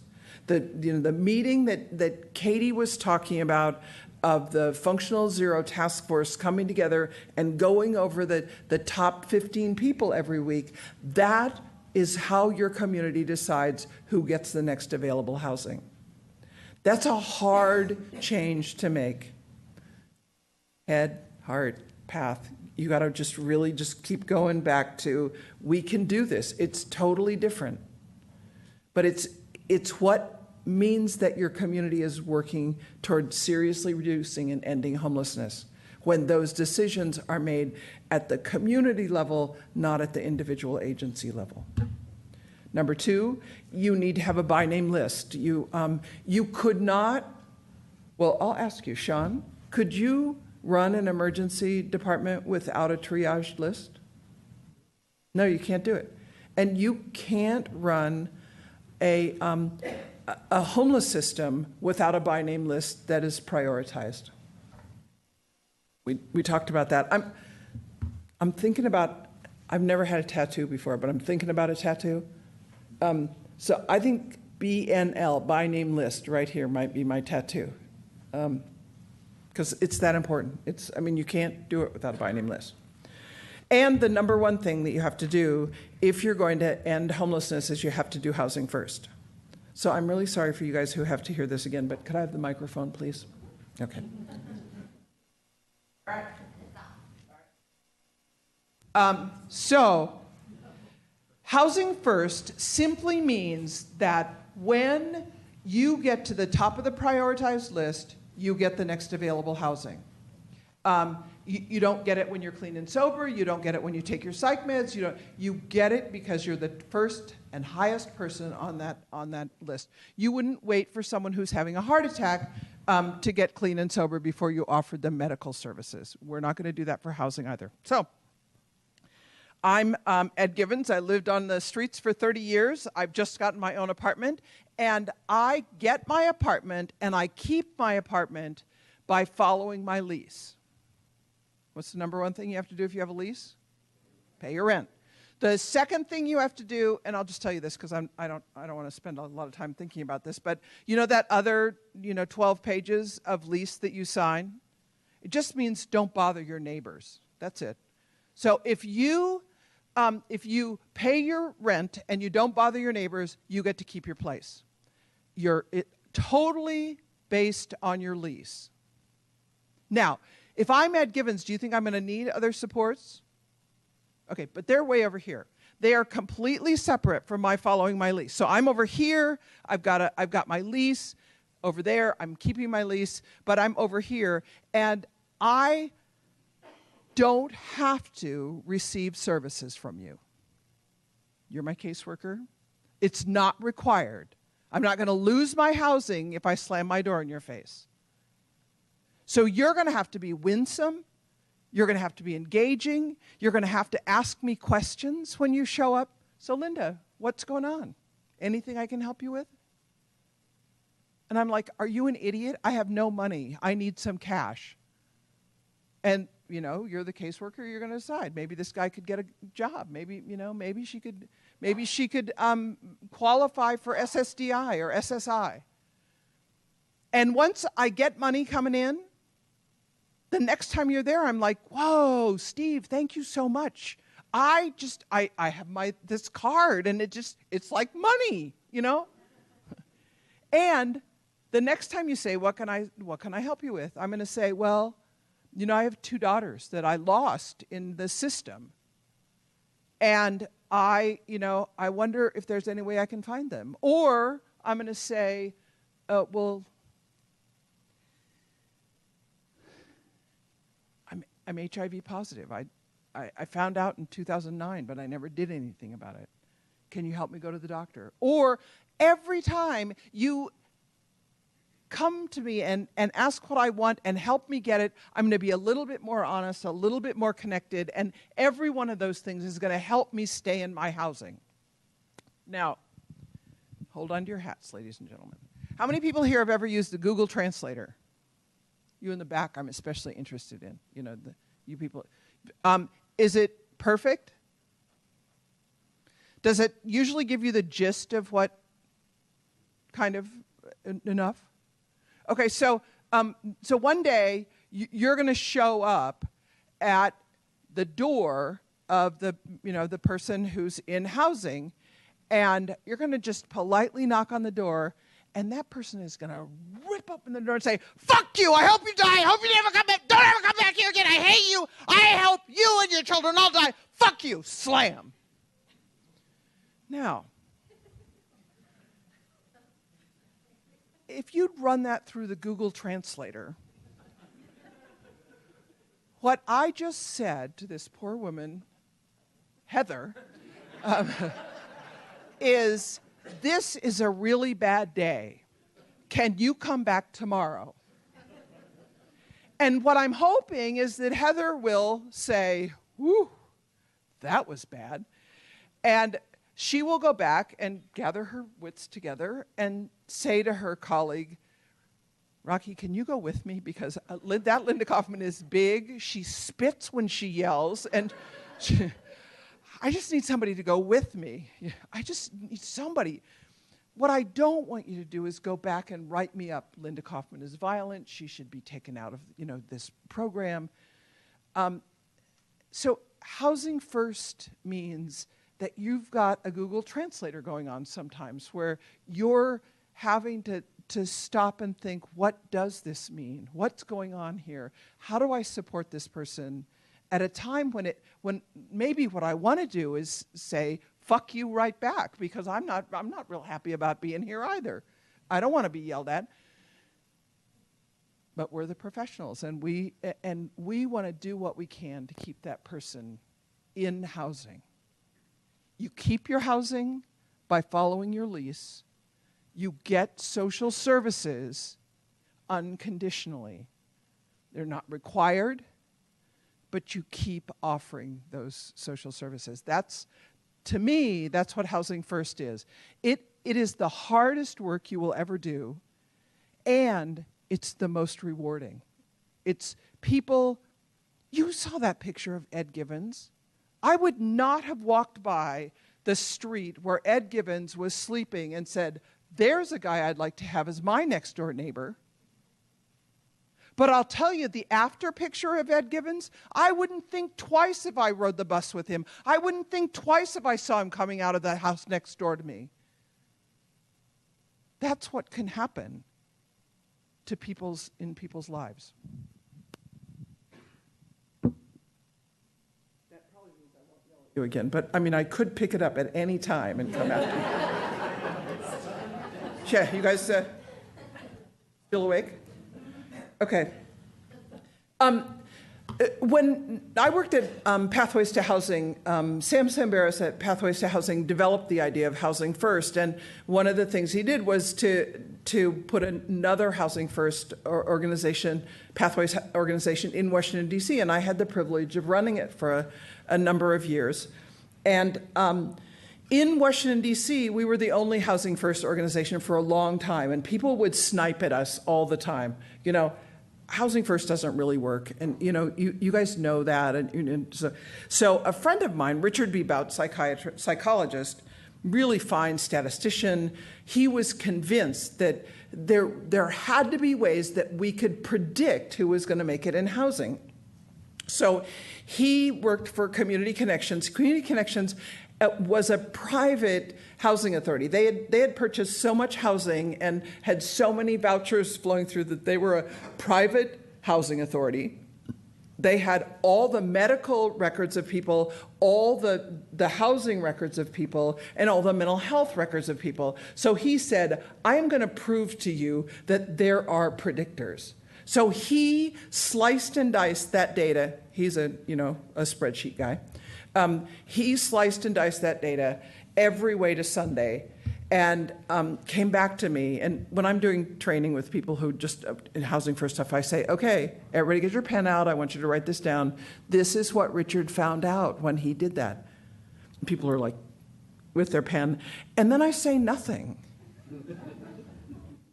And they eventually all look up to see what's going on. Why Linda, she had a stroke or something? What is wrong with her, And I just say, he could find no predictors of who's going to make it in housing and who's not going to make it in housing.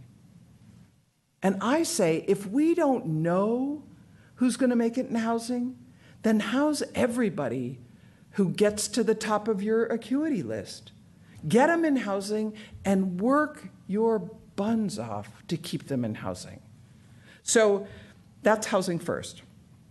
About 90% of those moving from the streets to housing are able to maintain their housing. Okay, the dirty little secret is sometimes it's not the first housing placement.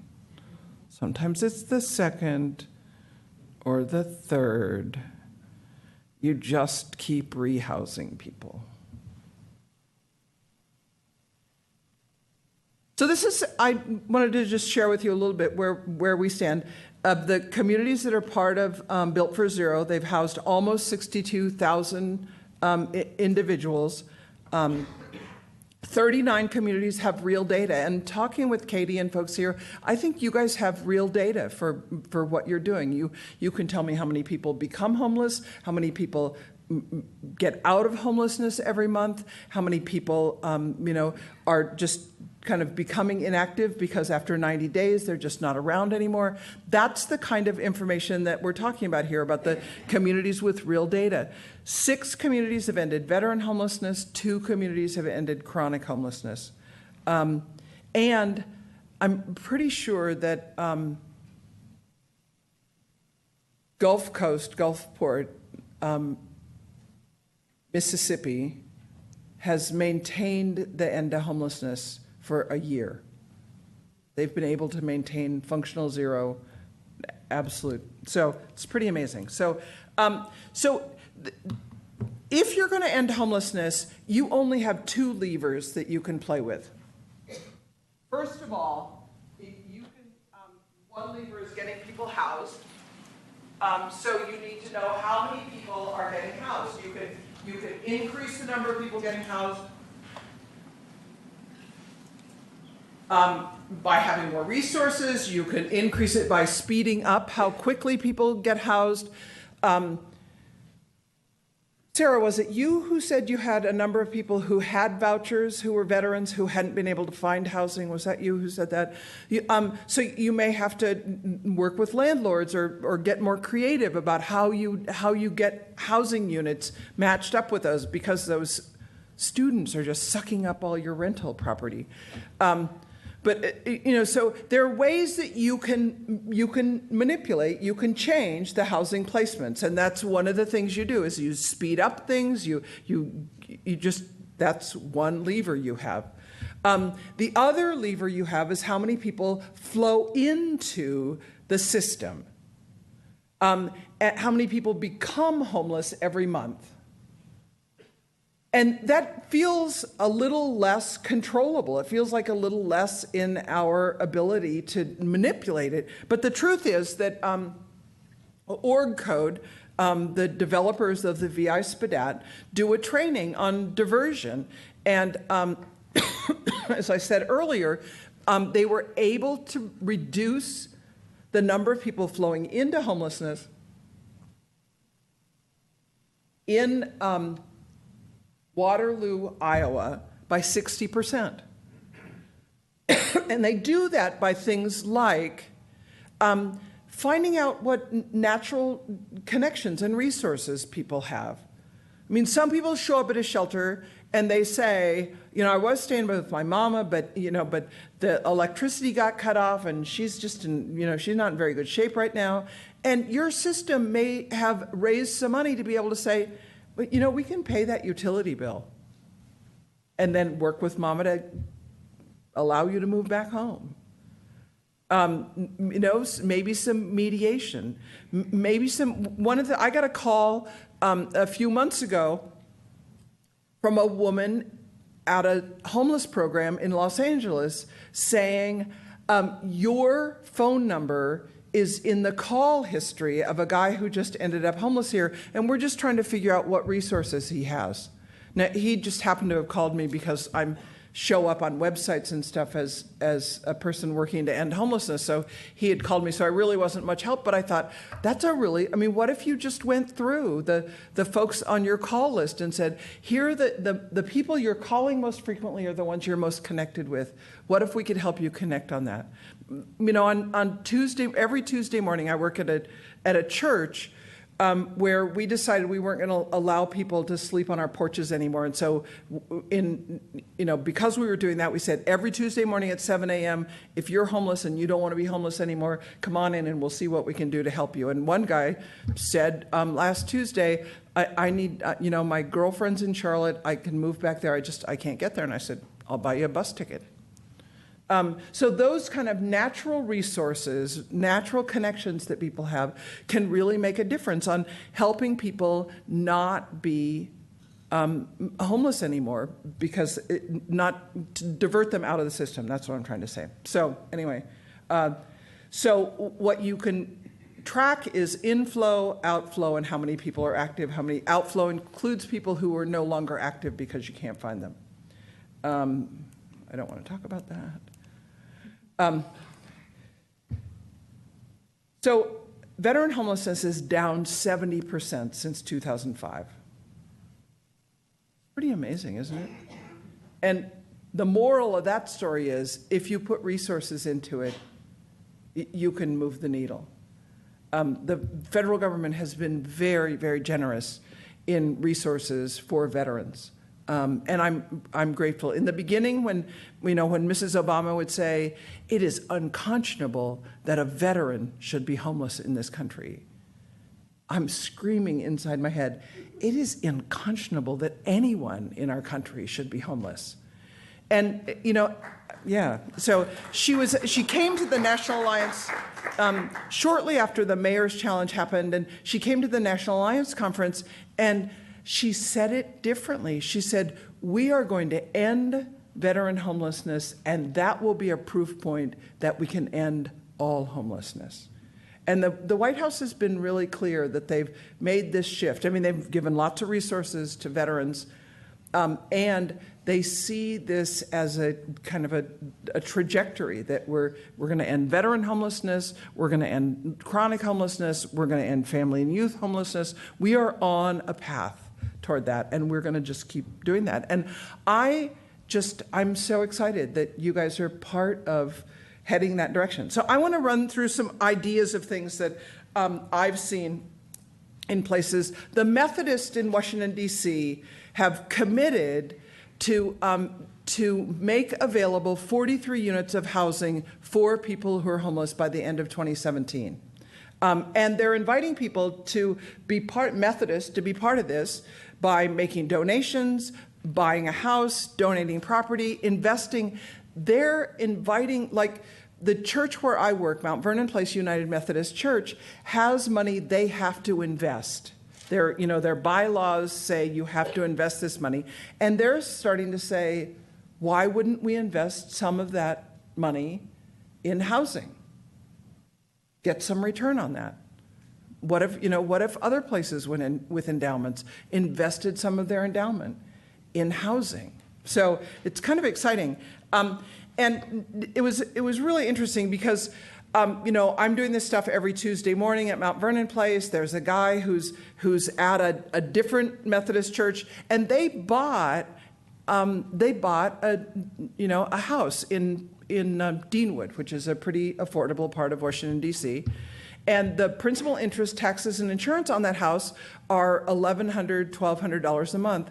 And they put in a family from the homeless system. They got a voucher for it. They're getting $1,900 a month in the voucher. So they're saying, whoa, we're making this money. Shall we get another house? And I'm like, no, buy an apartment building, Go big or go home, Anyway, so they're starting to work on that.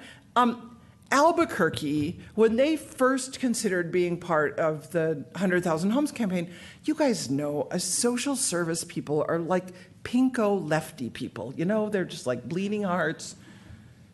We are. Okay, that's me. So So all of the social service providers in Albuquerque are like, let's do this. And the mayor is like, we're going to be fiscally responsible. We are going to be careful about this. Mayor Berry was just this very conservative, very fiscally responsible mayor. So they said, we think we can save money by doing this. And he was like, I'm intrigued. So he said, I'll give you 75 vouchers, and you show me that you save money on the people you put in those vouchers. So he did. They showed them. And next year he said, we can put 100 more vouchers into this. So the name of the campaign in Albuquerque is Heading Home. And the tagline for the campaign is the smart way to do the right thing. I love that.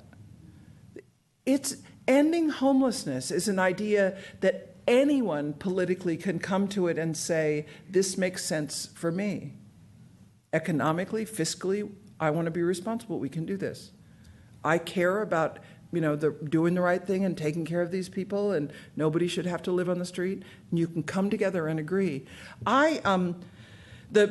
They started a business improvement district in Washington, D.C., and I was running the dinner program for homeless women, and I thought the business improvement district would just do sweeps and just send out all the homeless people. And I watched them for a while, and they weren't. They were really engaging and, doing some pretty cool stuff. And it came to me that I didn't want anyone to have to live on the streets of Washington, D.C. Businesses didn't want anyone to live on the streets of Washington, D.C. Now, we may come at that from a different reasoning, but we both wanted the same thing. And you know what? They had resources that I didn't have. So I worked at the Business Improvement District for 5 years, and we set the trajectory for radically reducing homelessness. Okay, then we elected a mayor who didn't believe in it, but it was the businesses the business owners, the people, the high rollers in Washington, D.C., that said to the former mayor, you have to do this. And we did. So, these are out of order. So buy a house in Deanwood, rent it to people, make money, ask Linda what to do, repeat. Linda, buy an apartment building. So that was cute. Out of order, but cute. How much more time do I have? Shit. 5. Okay, 5. Okay. Pathways to Housing in Vermont tracked people moving into housing, and the 6 months before they moved into housing, 129 people used over $1 million in psych hospitalizations. The 6 months after, they used $1,500 of psych hospitalization money. They were using the psych hospital as a shelter. I like this. I don't know what to do with it, but I thought it was really cool. Balance is a fulcrum, not a state. So you're living in a lot of pieces that you've got going on this, and you've got to figure out how to get it all together. So the Downtown Emergency Services Center bought that building, went to the public hospital and said, tell us the 76 highest users of hospital services, and they moved them in, and within 2 years they were saving $2,500 per person per month. There's a JAMA article. Lots of education. Oops, that's okay. Video. It's a 3-minute video, and then I'm going to say one.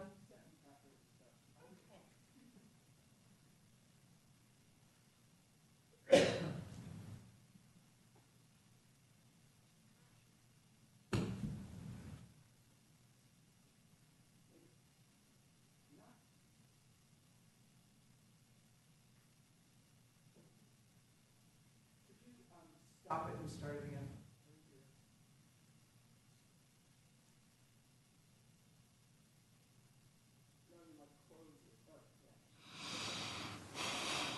In total, I was homeless for a little more than 10 years. I went from shelter to street, from shelter to street. I spent the night at a women's shelter in 1985. I was a seminarian, and by the time I went home, I realized I was so much more like the women than I was different from them. I was always told that I was nothing, I would never be anything. It was no sense in me trying to become anything. I mean, look at me. Women are supposed to be petite and feminine, and I just didn't fit that. And all of those things just made me feel like I wasn't worth taking up space in the world to live. I thought that maybe I would hang myself or cut myself or shoot myself, and I wasn't going to do any of those things. So I said, okay, I'll just overdose on cocaine. When I was in college, I tried to kill myself, and it's one of the things I couldn't imagine my life going forward. And that was kind of the beginning of the end.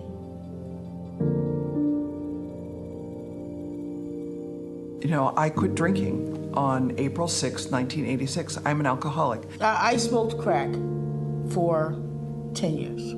I realized that I was either going to kill myself or I was going to be able to figure out how I could be a Christian and a lesbian.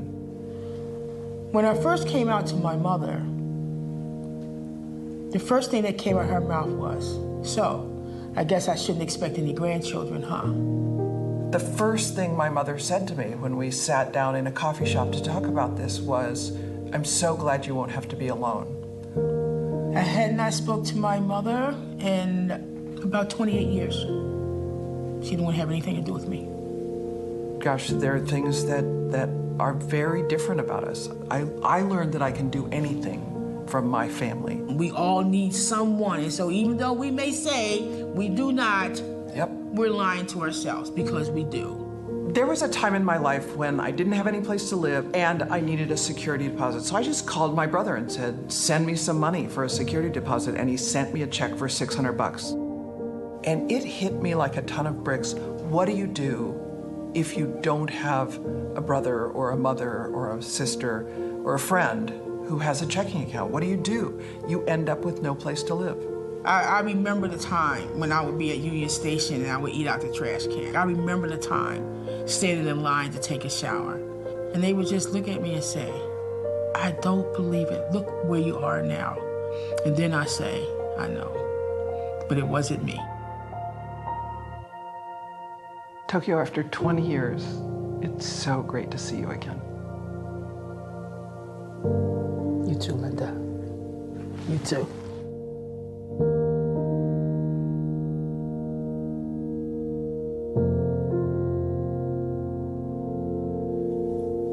You're the best. You are the best. Thank you so much.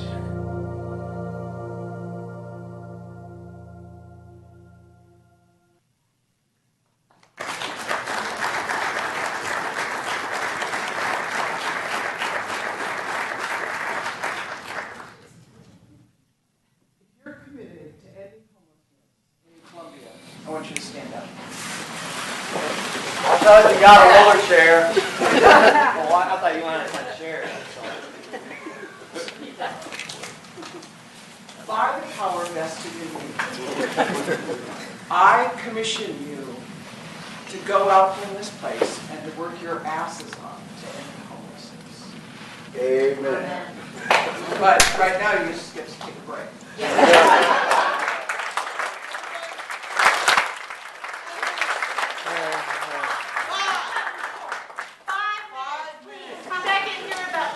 It says all the time. Whenever it's time to go to bed.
Okay, if we could all get back together, please.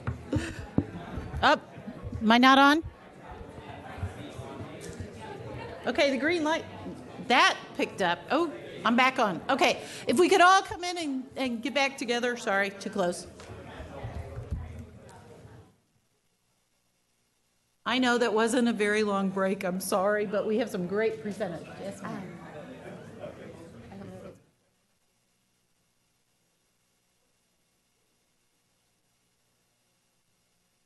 Okay. You want to do it right now? Yeah. Do it. Go. Okay. Guys, I know it's getting late, and I'm so glad you're sticking around to hear Boulder because they're awesome also. Early on in this process, we asked all of our providers, what are your hopes and fears from this summit? What are some of the best outcomes we can have? And by far, the biggest answer was we want to see action come from this, not just more talk. And so it would really mean a lot if you can hang with us and stay up and answer a few questions at the end of this presentation that will really help guide the design of what our action planning process looks like tomorrow. And beyond that, come tomorrow to action plan with us. Take all of this knowledge and learning, all of these folks' time, and all of the resources they've brought to share with us, and let's do something with it. Okay? Thank you. All right. Now, our next presentation, it's my pleasure to introduce Jason McCroy and Sarah Buss. Jason is a St. Louis native. Woo! And a Colorado transplant. He oversees the Business Operations and Systems Division of Boulder County Housing and Human Services. He's a data nerd, right? One of Linda's favorites. He led an aggressive effort to implement innovative data warehousing, case management, and business intelligent technologies. So Boulder is at the forefront of human services innovation nationwide with technology. Sarah Buss began her career with Boulder County Department of Housing and Human Services as coordinator for the award-winning Housing Stabilization Program, and while in that position, she facilitated its growth and expansion from a $200,000 annual budget to its current annual budget over $2 million. Yeah. Sarah works to ensure the local housing continuum is well established and flexible enough to meet the needs of the local population. Jason and Sarah, thank you.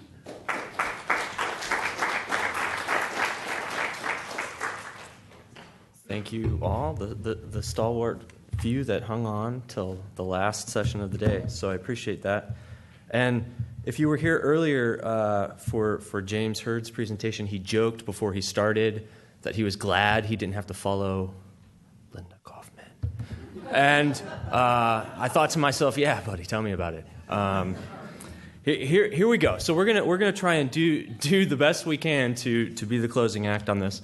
And essentially what we're here to tell you, and I do like the opportunity of being able to present at the end after hearing all of the conversation and dialogue today, because really our role here, or I think the value we potentially bring in presenting, is to kind of come and tell you our story, the story of Boulder County as a community. So we've been grappling with a lot of these issues and a lot of these policies and funding challenges over the past several years, and we've come to a place.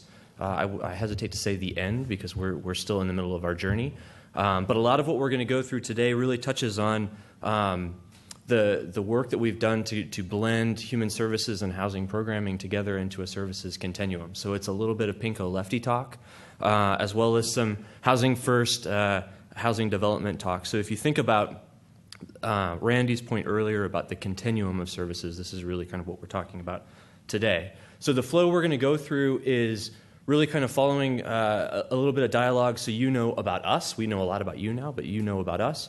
Our community, our challenges that are potentially a little unique to where we are in the country, our department and how we're structured to respond as a community to some of those challenges. We'll go into a little bit of detail about the integrated services framework that we've built, some of the practice and technology that supports that, and then apply that to the housing context, which is really why you're all here, and then talk a little bit about our challenges on the horizon. So this is Colorado. It's a square. It's not a very exciting looking state. That's Boulder in the red. The joke in Colorado is that Boulder County is 751 square miles surrounded by reality. And that's pretty true. Our community spans metro, suburban, mountain, and rural communities. So somewhat similar to Boone County here, we're a university, a university hub with a kind of strong urban population, and then a pretty stark rural dichotomy to accompany that, particularly in the mountain communities. We have principal urban centers in Boulder, Longmont, Louisville, and Lafayette, Colorado. It's all kind of bedroom community to the Denver metro area, if you're not familiar. It's all beautiful, lovely nightlife and streets. We've seen pretty substantial population growth over the past several years. So we've got a population as of the 2013 census, about 310,000 folks or 121,000 households, which is 8.4% growth. And currently, this projection kind of tracks you through 2024. We've seen the energy boom, the technology boom, the weed boom. Our community keeps growing, and the statistic that we've got kind of most recent is 1,000 people a week come to the Denver metro region as new kind of infill to our communities. So we are growing and bursting at the seams, quite frankly. And what this is doing, as we've seen a lot of tremendous growth in the beautiful cities and all of this wonderful development, is we've left a lot of people in our wake as we've jumped to pursue great, invite Google in and Oracle in and all this great stuff. We've let a lot of people out. I will say, though, that we've got like more per capita microbrews than any community in the United States. It's our saving grace at times. So this is really kind of what our community looks like when you start peeling back the layers of the onion. We've got 75,000 folks living at or below the 185% federal poverty level. We are an expansion Medicaid state, so our Medicaid benefit and the expansion goes up to 200% of poverty, which, as I'll show you in a little bit, did a tremendously interesting thing to our Medicaid line. We've got 6.9% of our population living below 50% of the poverty line, which is 19,000 individuals. So there's a big gap between the haves and the have-nots in Boulder County. And as we've seen in a couple things within our community recently, as I think even Linda said, we're just a switch away from a disaster away, a financial collapse away from potentially many more people being in this boat than we had originally thought as a community. Hi, everyone. Wow, Linda and Jason are super funny. I'm going to try to keep up. So this is just talking a little bit more about the price of paradise, the cost of paradise. The average household needs to earn about $76,000 a year to pay for housing and for childcare. And you will see that childcare actually exceeds housing in Boulder County. And what this really means is that even though people might be housed, most of our community is precariously housed, and they can pivot into poverty and homelessness overnight. These are just a couple more statistics about our affordable housing crisis in Boulder County. It was interesting that with the survey results here that everybody talked about affordable housing as well. So it is really all relative. The median household income is $5,700 a month, and the median monthly rent is $1,995. That really equates to almost 50% of people's income in a lot of cases. You'll see it also, we just reached that the average home cost in the city of Boulder has surpassed $1 million to live in Boulder. So it's very difficult to be able to afford to live there. Since 2011, rents have increased between 14 and 50% since 2011 in Boulder County, depending on the town that you live in. This also just shows, again, the breakdown of the affordability. It's about over 40,000 people spend more than half of their income on rent. And that, again, is that opportunity to see that we can pivot into poverty and into homelessness very easily. And 35% or more of more than half of our people spend 35% or more on housing in Boulder To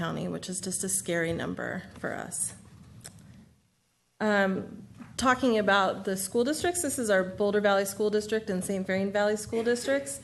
You actually can see that in 2013, Boulder Valley School District's marginally housed students, as Carla was talking about earlier, actually went down. But in St. Vrain Valley, it went up in 2014, which is actually the year of a major flood in Boulder County, and it mostly impacted the St. Vrain Valley School District. So we lost a lot of housing, a lot of affordable housing, a lot of mobile homes that went down the river. And as a result, we had a significant increase in marginally housed folks where they were doubled up and living in shelters. So, as I alluded to earlier, and there's a nice connection to a statistic that I think Linda gave in her presentation earlier today, that there's a potential for 60% reduction in your Medicaid expenditure by housing folks. And as you can see with the blue line here, that's our Medicaid and medical program line. That with the advent of ACA, and we began a little bit early with our expansion ramp up to be able to move adults without dependent children onto medical benefits early, our Medicaid population more than doubled. So that's that 200% of poverty and down. We were fortunately the highest per capita enrollment county in the state of Colorado for enrolling folks in the expansion population. But it just shows the degree to which folks in our community are really on a precipice of need. We have a lot of folks that cycle on the federal exchange products and then back off to Medicaid depending on the fluctuation in their wages or their economic situation. You can also kind of see the lower line is the food trend, and the food trend, as we've seen nationally, very closely follows the economic conditions of the communities typically. So as we moved out of the recession and people got back into work, we saw the food population rise and then start to come back down, but it hasn't come down as precipitously as it rose, which is kind of a new phenomenon for us in our community. The last piece around some of this background and context information speaks to an assessment that we do as part of our triaging up front of families served through not just our supportive housing programs, but a lot of our community case management programs and family resource centers. And we administer a self-sufficiency matrix, and this data here summarizes 3,000 scores on the self-sufficiency, baseline scores on the self-sufficiency matrix, where we assess folks on 21 different domains related to stability and self-sufficiency. And as you can see, the red is not good, right? Stop. No, red. Red is not good. And as you can see, most of the folks, childcare was the number one, as you saw from Sarah's slide a bit ago. Most folks are at risk or unstable in childcare. Physical health and employment are the next ones. Housing actually is kind of in the middle. So when we look at that kind of priority of need or the complexity of needs at play in a lot of these individuals that are being served through a lot of our community programs, some of the basic needs, in addition to housing, like money and food and health, are rivaling or competing for attention as we're trying to work with some of these individuals to improve their circumstances. So that really starts to kind of move into the part of our talk where we reveal a little bit of our secret sauce. And not that we have any of the answers, not that any of what I'm going to talk through is actually new content. But it does start to talk a little bit about the way we've worked as a community to address this kind of complex dynamic. And the first place that we really started in the journey along figuring out our model was with the social determinants of health framework. And if you're not familiar with the social determinants of health framework, there was a fantastic demonstration of it in James's presentation of this morning when he was talking about the difference between Ferguson up in St. Louis and the West County communities, and I'm familiar with West County communities of like Frontenac, Ladue, et cetera. He listed several of them. And the life expectancy in someone who lives in Ferguson is 15 years less than someone who lives in one of those communities. And that's essentially the social determinants of health at work, right? It says your well-being, your physical health well-being is less if you don't have a steady job, you don't live in a safe neighborhood, you don't have secure housing, you don't have access to nutritious food, you don't have educational opportunities and the ability to kind of act on those, or you're not safe. So it really starts to speak to the interplay of all of these different social factors, the factors from our self-sufficiency matrix, and the impact that that has on health and well-being. So a lot of our Pinko Lefty talk is really about structuring the social services framework and the human services framework around a health prevention focus. So I'm actually not talking about housing at all. I'm talking about housing as a tool to make people better, feel better, and be safer. And what that really does, and what we realized as a community, what that does is that pushes all of our structures and the way that we work with our community partners and other government agencies to function very differently.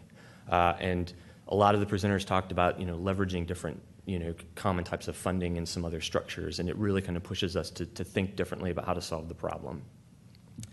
So this is our current organizational strategic framework. I'm not going to go through all of it other than to say that this is like a 10-year evolution. This is like where it is right now in Neanderthals becoming like walking of our organizational process. It's been an evolution. It's gotten us here. And it started off with a community dialogue about the state of human services about 10 years ago, where we asked community agencies and participants, just like you're doing right here, to come in and tell us what is going on in our community, because the wheels are kind of falling off the wagon. And we got a lot of input, and we worked on that, and we've been working on that iteratively over years, and this is kind of where we are now.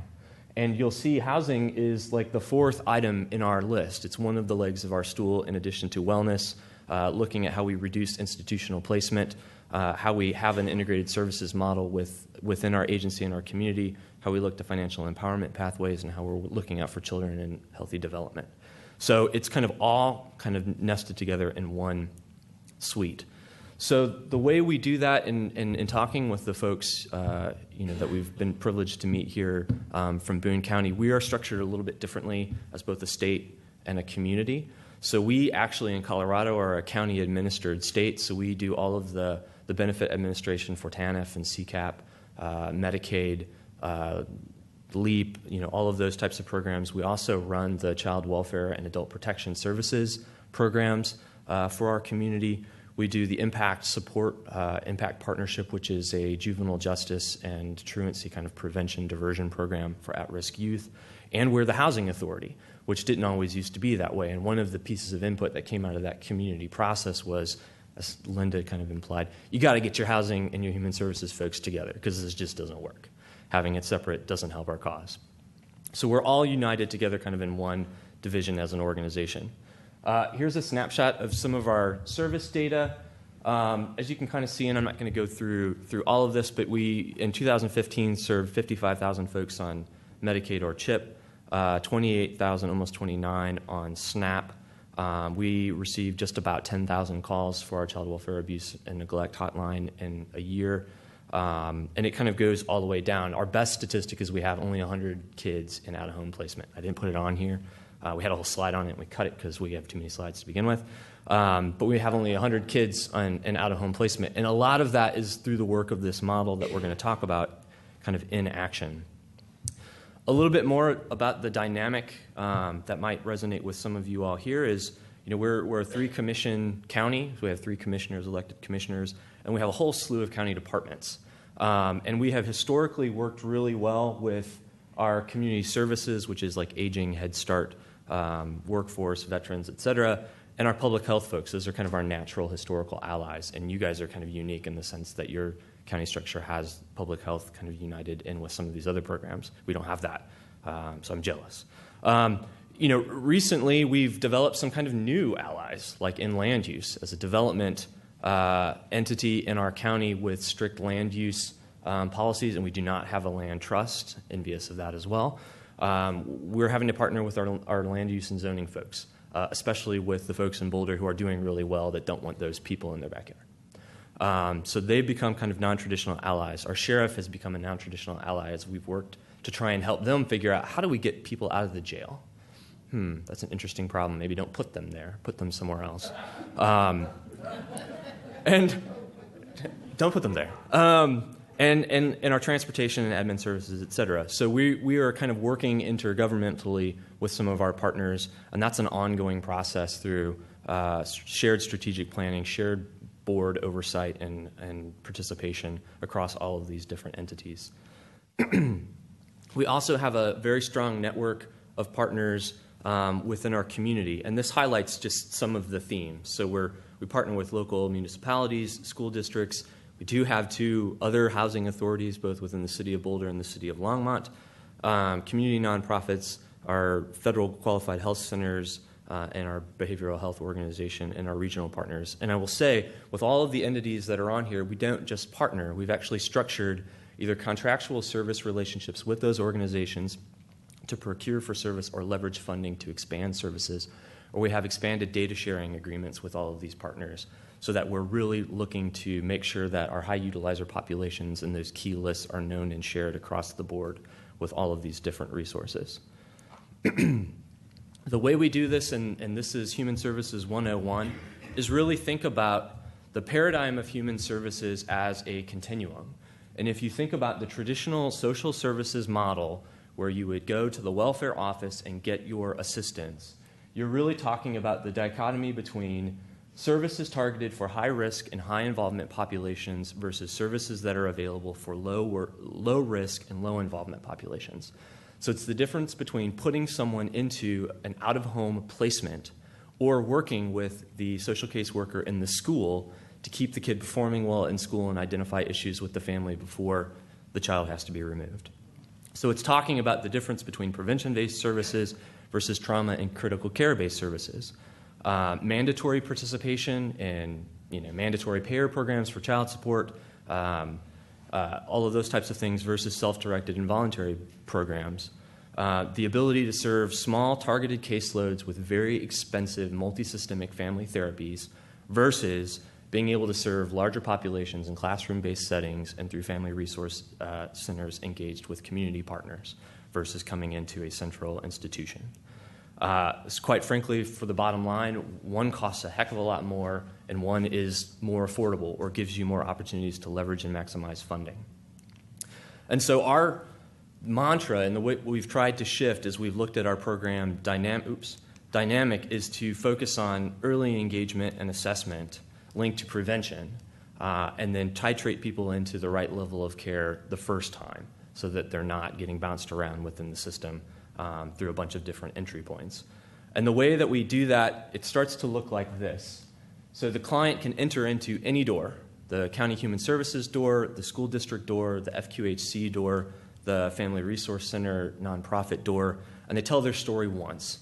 And they provide all of the information to it. And the staff there understand and can ask the right questions and administer the right assessment tools to figure out what services and resources to offer, and the client is then empowered to choose from that menu of services what they might need. So it's just like Linda's example where you present some options and they tell you what they need, and then they can choose those services. The way in which we do that follows through this integrated services model, and the core and the center of it is a lot of integrated technology. And we've built an integrated data warehouse with our child welfare system, with school district environments, with our benefit program caseload, with nonprofit case management environments, with our housing program information, et cetera. And that sits at the core of all of this integrated services management.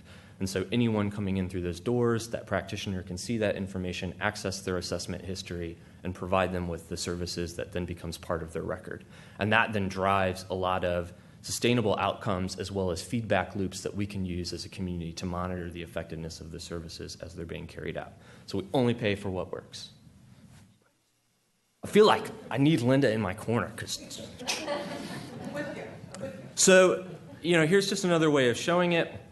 All of this integrated services work, it's done through community partnerships and a lot of years of partnership building across the community of partners in our county, and it's just supported by technology. And so we have our HHS case management system that houses our the CANS assessment, our self-sufficiency matrix, a bunch of demographic information and case planning information.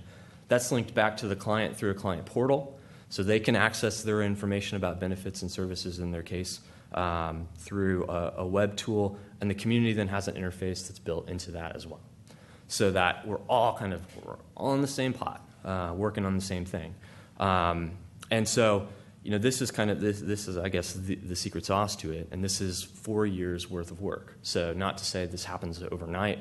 It's a lot of talking to lawyers. No offense to he left. So it's a lot of talking to lawyers. It's a lot of talking to caseworkers and practitioners to find out exactly what they need to be effective, and talking with clients. Because if you put them at the center of everything, then their voice is the one that matters the most. So Sarah's going to walk through kind of all of that and how we apply it to the housing context. And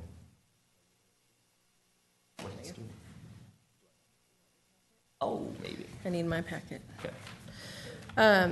One thing, Jason is not great at tooting his own horn, but one of the things that from a practical boots on the ground level that's so great about this system is that we have a shared file warehouse where if somebody submits a document to one person within our 550-person department and some of our community partners eventually, then, for example, a driver's license or a birth certificate or proof of income, then we can go into that shared file database and pull that documentation so they don't have to continue to present the information, which is seen as a barrier for many people. Yeah, so thank you, Jason. It's very awesome. Very, very awesome. And the idea that we can go in and see who the last person was that visited this person so that we can contact them and see what they're doing for case management. And we can, we're tied onto the system, we get a little ding if they're in our building in case we need a signature from them or what have you, then they can ding us and let us know that they're there. Yes. So this is all Jason's genius, so I just want to toot his horn a little bit because he's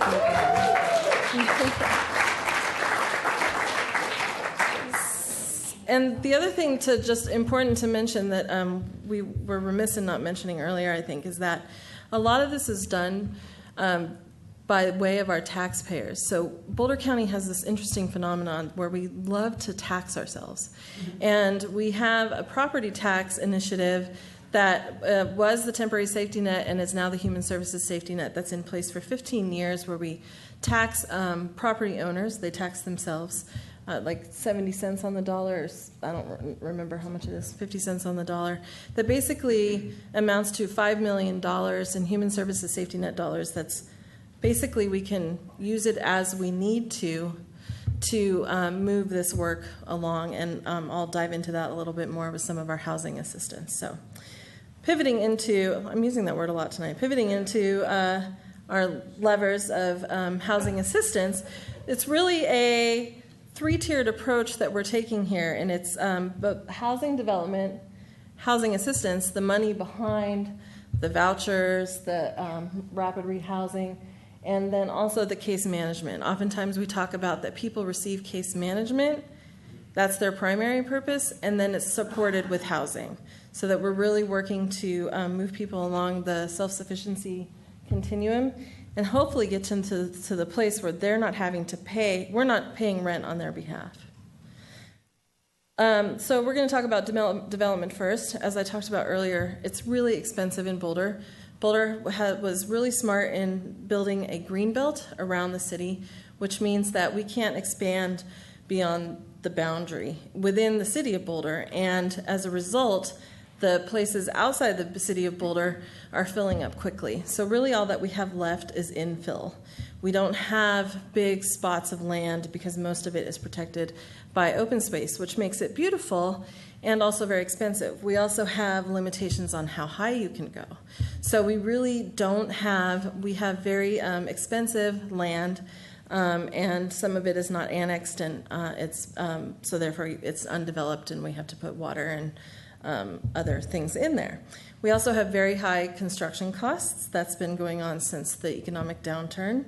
Those two combinations make affordable housing very unaffordable in the county. So it's been a huge challenge for our housing authority, which we have a large development team that works tirelessly on building housing, affordable housing, trying to keep up with pace. So what we've been able to do is the development team works really hard to find tax credits, vouchers, project-based vouchers, any kind of service dollars that we can get to put into our housing development. We do build higher density, medium to higher density, which kicks in the NIMBYism, or banana, as we call it, build absolutely nothing anywhere near anything.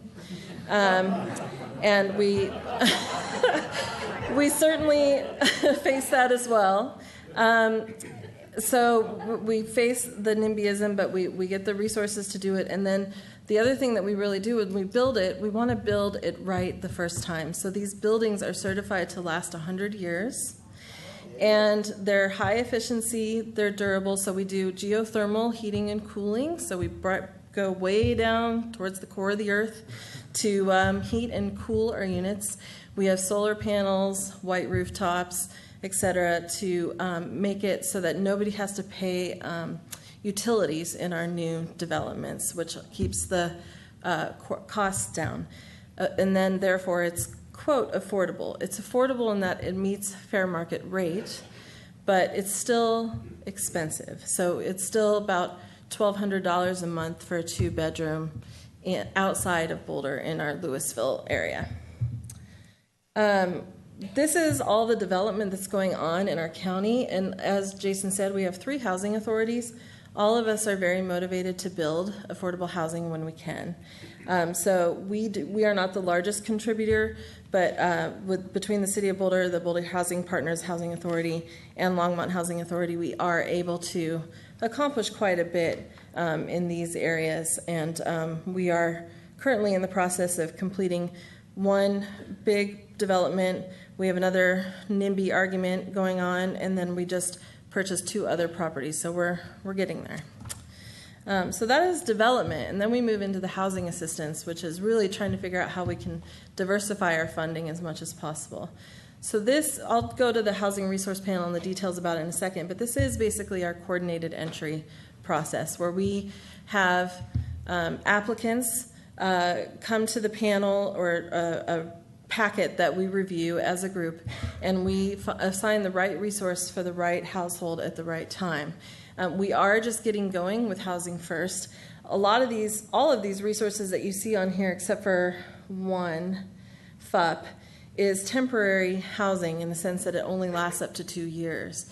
So we have to make sure that we do select people that, if they can't graduate into a voucher, that they can graduate to self-sufficiency, which is a little different from Housing First but Housing First really depends on a model of permanent housing.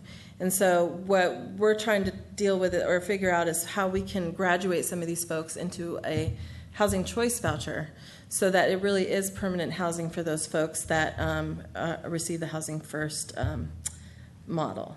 So these are all our funding sources. We have short-term housing, which is free rental assistance in one of our units for family and child services involved families. And then FUP is the Family and Vacation Program for transition-aged youth and for families who are reunifying with their children. TBRA is actually a state home program, and that's focused on, we'll talk about that a little bit more, but that's focused on McKinney-Vento children who are involved in the school system, and then you all know about ESG and COC. HSSN is the Housing and Human Services Safety Net, and that is the $1.5 million that we use in local safety net funds. We actually do use it in a prevention way. So as I was saying before, when we have a vacancy rate of 2 to 4% after our floods, it was 0%.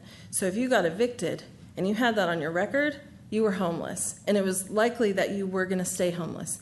And we're still finding that to be the trend. We have very unfriendly landlords that if you're even a day late, they will move towards eviction. They won't take our payments, and they will evict you because they can get someone in there that will pay almost twice as much. So prevention is very important, as Jason was talking about moving things upstream, and that counts for housing assistance as well. So we still very much believe in paying eviction prevention as a way to prevent homelessness. Even if it's not measurable, we know it's working. These are some of the other housing programs that we have. Family Self-Sufficiency, which is a 5-year program. Folks graduate into a voucher if they need it. They are either working or in school while they're in the program. Our senior housing, we have lots of senior units. VASH vouchers, we have 60 VASH vouchers, and we have a great relationship with our VA as well. We have no problem utilizing those vouchers. Our Section 8 program, Housing Choice Vouchers. Affordable housing, as we said, and we're also working on permanent supportive housing for the chronically homeless. And just to say that this is just the county resources. The other housing authorities also have their own resources, and some of our nonprofits have resources as well. So the panel, again, that's our coordinated entry. It too is comprised of 8 organizations, which include Child Protection, our DV agencies, our Transition Age Youth Shelter, our homeless agencies, and our big 3, we call them. They're our basic needs providers, and there's one in each of the big service areas in Boulder County. And we all come together twice a week. We have about 25 cases that we look at each week. We reach 100% consensus on all of these cases, and we have an 84% award rate. So most of the folks that come to us, especially because of those safety net dollars, we can make sure that we house 84% of those folks. And the majority of folks that come to us are homeless or doubled up. We don't yet have a family VI SPDAT. So that we're actually getting trained on it in 2 weeks. When we get trained on that, very excited to start using that in the housing resource panel to really be able to make sure we have a good sense that we're doing it, but we're having to do it anecdotally because we don't have an assessment tool that works well for the point in time assessment of how they're doing and their vulnerability. So we're excited to do that. Next time when we come back, we'll tell you how it's going. So I talked about the lease-up challenges. That is an issue I know that everybody talks about. Before the flood, we had a coalition that we tried to build, and with landlords, and landlords really since 2008 haven't been real interested because it's a landlord's market right now. It's a renter's market. So it was difficult to engage with them. We do work very hard to establish one-on-one relationships with our landlords, and we are having better results. We have a 48-day lease-up period, so those folks who are approved at the panel, it takes almost 2 months to lease them up somewhere. Right now, our vacancy rate, when I read this the other day, it's 5%. I almost jumped out of my chair. I was so excited. And we had a sense of that, but really for the past few years, it's hovered at 0 or 1%. The average rents in the city of Boulder is about $1,600 to $1,900 a month. Boulder County, it's a little less.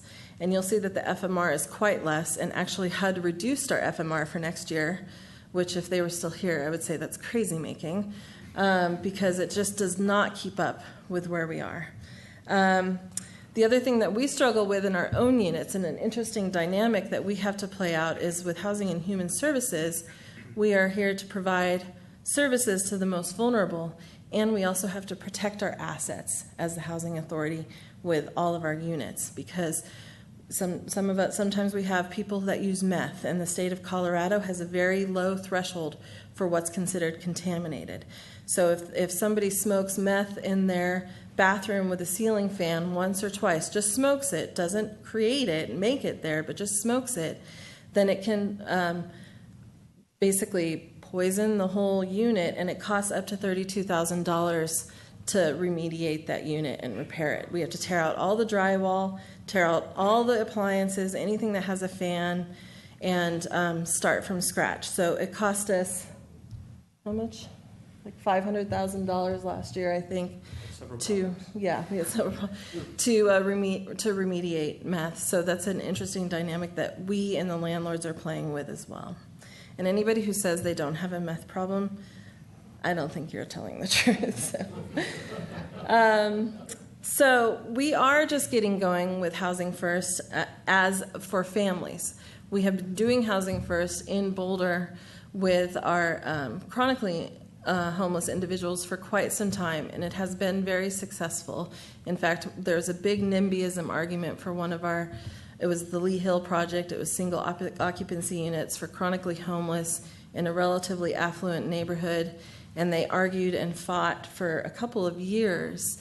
And we put in 38 units up there, and they have since come back to the developers at Boulder Housing Partners and have apologized for their behavior and saying that they're glad that the Housing First property is there and that it's working so well. So it is working, and it's working well, and people are actually able to graduate into a regular voucher without needing the intensive case management that they once did. So it does work. We're excited to try it with the families.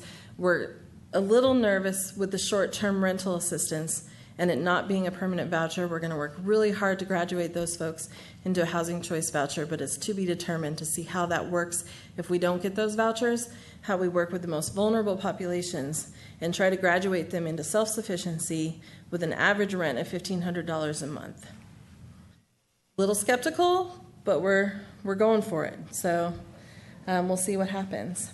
There's also a program in Denver that we're going to tap into that is called Landlord Opening Doors. This is an incentive program, basically, to make sure that landlords will work with us. We guarantee tenants, we guarantee case management, we guarantee the participants have gone through a training on how to be a good tenant, and then we offer an extra reimbursement if there's damage. And we've also just hired a housing navigator who works primarily to advocate for clients, remove barriers like credit, poor credit, criminal background, and get these people actually housed, find them furniture, pay their moving expenses, application fees, etc. So we will see how that goes as well. We heard the message loud and clear. A lot of people get approved for assistance, but then they never get leased up, and then we can't help them. So we need to fix that. So a little bit more about how we're structured at HHS with our case management. All of our properties and our scattered sites receive some form of case management and or programming. And that includes, you see the property managers on the far left, they are trained in motivational interviewing. They're trained in strengths-based case management. They're trained to act more like case managers than they are property managers. We hire people with a social work background instead of a lease-up background when we hire our property managers. Everybody that gets the case management, we're working on standards for case management, so everybody goes through the same training.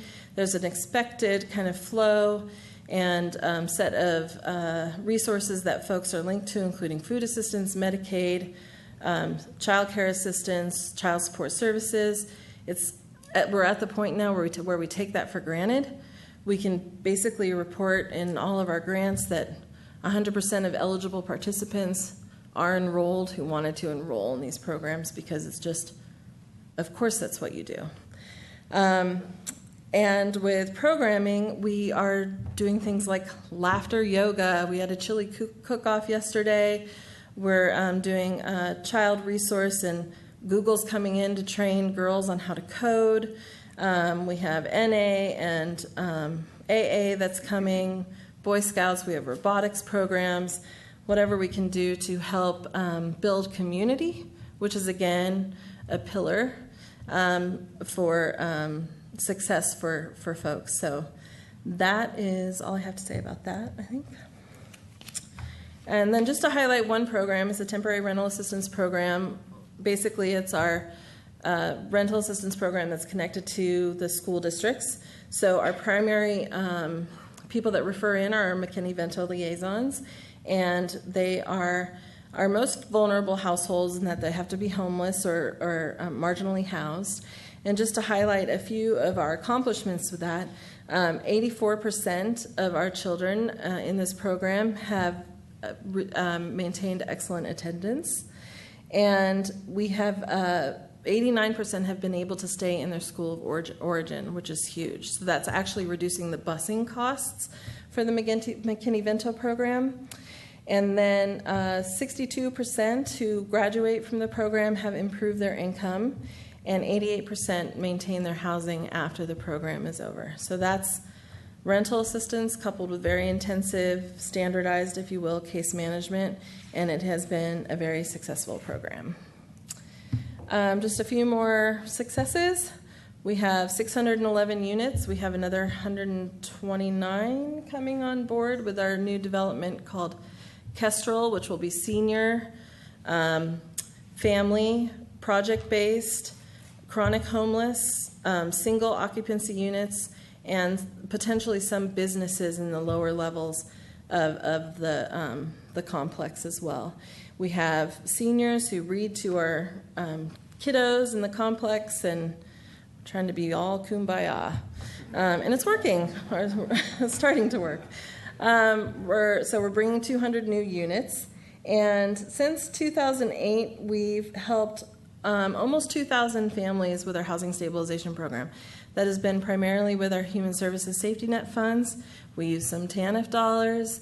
We've also used the HPRP for those of you who were around during the stimulus, and ESG, and now the COC Rapid Rehousing. We've also provided financial and housing counseling to almost 1,500 families. We haven't talked about the financial counseling much, but that pairs with case management, so people get one-on-one or classroom-style education about their budgets and a path towards self-sufficiency with improving their budgets over a period of time, removing credit problems, negotiating with student loans, whatever it may be. So that goes hand in hand with case management. The case managers learn what the budget plan is and help to support the participant in that plan as they move along. And it's back to Jace. To kind of like close things out. So this was this chart from earlier. The baseline scores for about 3,000 families served through our family resource centers and our supportive housing case management programs. And through our kind of combined work to integrate all of this programming and network all of our providers and safety net services together, we've been able to achieve a lot of these gains. So 69% of the 900 almost who are at risk in transportation have been moved to a level of threshold from the assessment that's considered safe. 71% of the relationship folks who scored at risk there have improved, et cetera, on down the line. And the one to highlight, obviously germane to this conversation, is 56% of the people who are at risk for housing, that's 1,600 folks, about half of those, so 800-ish people, have been moved to safe in terms of housing, which means they know exactly where they're going to sleep at night and it's a consistent place. It's essentially how that scores out. And that's a huge success for us, despite all of the things that we've had to contend with to try and get there. We know we've still got some issues, though. If you see, income has not really improved, employment has not really improved, and as Sarah alluded to really be successful and to be in that median, paying your own rent kind of successful state in Boulder County, you got to be making quite a bit. And if you've got a GED and a spotty work history and a questionable past or things like that, you're not there. So really, employment building, those pathways to employment are really kind of the next frontier for us, and building those into a lot of our structured case management programs so that we can increase incomes in addition to helping with safety. But safety is a good place to start. So we're very excited about those outcomes. So, they turn red. Yeah. So food, employment. There we go. So the challenges, and we've touched on a lot of these, so I'm not going to beat the horse. So unfavorable climate for development. We have density restrictions, as Sarah alluded to. The development costs are very high. Public perception is a challenge and a continual relationship building process. The letting go of the traditional perspectives on what people view their role in the community and the role of government to be is a challenge. And it's even a challenge in our own organization. It's really hard to get a social caseworker who's really only invested in the well-being of that child to start thinking about the well-being of a unit. That's odd. It's challenging to flip court opinions about placement or prosecution of non-payer child support obligations, to try second and third chances, those second or third placements. So it's really letting go of some of those perspectives and those traditional regulatory, I think we're just here to administer SNAP. So let's just get people SNAP and get it really fast and then wipe our hands of that. It's like, well, what about childcare? And they qualify for WIC, and they didn't go to the doctor last week, and some of these other things you should probably be asking about. Housing first landlord retention, and some of those dynamics, we talked about that. methamphetamine use. And then the travelers. So Boulder County, if you've ever come to Boulder County, and you're all welcome to come, you would be a traveler. And you would come and you would stay, and then you'd probably go. Some of our travelers don't really like to go. They really like to be in Boulder County, hang out on the hill, and hang out. And there's some interesting data that we've started to collect about this. So in 2015, at our Day Resources Center in Boulder, we had about 3,000 visitors. It was like 2,900 visitors coming through. 80% of them, so I think the number is 2,600, so I think it's something like 80-something% of them came once, got a lunch, got a meal, got a whatever, and left. And they're still around, though. They're still bothering the neighborhood. They're still annoying the people on the hill. 200 folks came more than 26 times. So I think it really shows the dynamic that we're wrestling with, because the public sees the kids on the mall, and those are the ones that come once. Demographically, those are the ones that come once, and then ironically, when college starts back up, they go somewhere else, but they're there in the summer. And what they're not seeing when they make decisions around policy and funding are the 200 that have complex needs and are not the ones that are the problem kids in the library, as sometimes they're called. So, that's a dynamic. The upcoming opportunities that we've got, we've talked about some new developments. This is actually the Kestrel plan with the senior housing, family housing. We have a nonprofit space that's available in that development for either a child care or an FRC. We also have for-profit spaces available as well. We're trying to attract and build infrastructure in a community there that might be a path to jobs for individuals in those units. Our whole continuum of care in the metro region is partnering with IBM as part of the IBM Smarter Cities project to really evaluate the effectiveness of the homeless management information system that we use in our network of care. So it's really building that networked coordinated assessment, coordinated case management strategy across the entire region, which is very exciting. As I alluded to earlier, we're participating in our jail assessment to really understand what's going on with the jail while it's so overcrowded, and to try and get people to realize we don't just need to build a bigger jail, and that we want to invest that in programming. As Sarah alluded to, we're developing programming at a lot of our community sites, and that's kind of a next frontier for us. And we're working to expand our integrated case management system and data sharing. So we're working with the Regional Care Collaborative for Medicaid to do data sharing there. We're doing data sharing from a criminal justice perspective, and we're working on some data sharing around the homeless population in our HMIS. So we're really trying to push that and push sound policies around data integration and access to information in a secure way that kind of allows a lot of this work to happen. So that's it. I think we were in right on time. Woo. And if nothing else, that's not bad. So thank you for having us.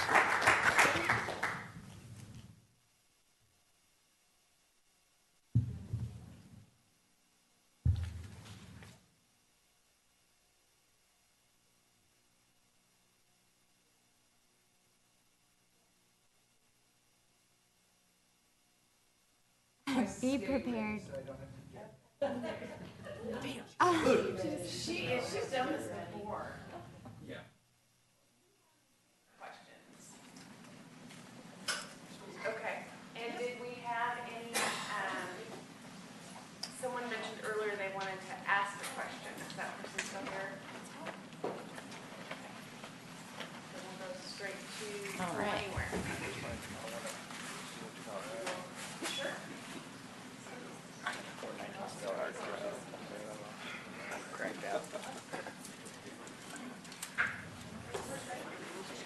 Like the union.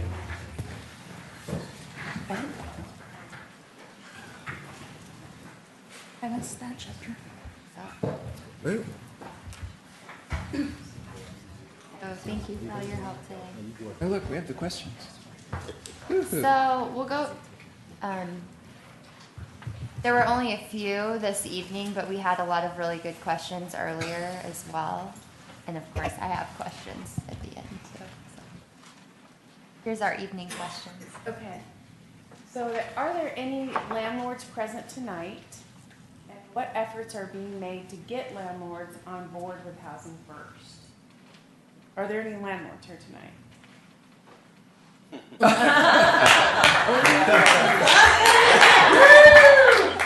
Love that. You actually could address what kind of efforts might be going on right now to get landlords interested. Well, we work with our Section 8 program to try to reach out to landlords, and because we have 118 cash shelters, we've developed good relationships with certain landlords who are willing to take in homeless veterans. We're doing Housing First at Patriot Place, which is our first 25 apartments. So we find there's a delicate balance with landlords. You need to make sure you're screening people through the Section 8 program so that landlords are willing to take Section 8. You also have to enforce the rules, like Linda said. If you follow the terms of your lease, you're going to be okay. I call them the Big Five. You got to pay your share of the rent. You got to keep your utilities on in your name. You don't tear up the place.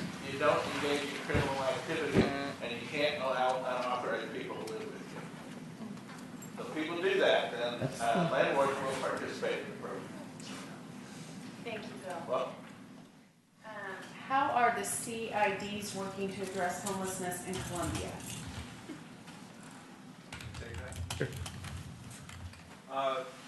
They're doing all the downtown CID Hours and Phoenix programs.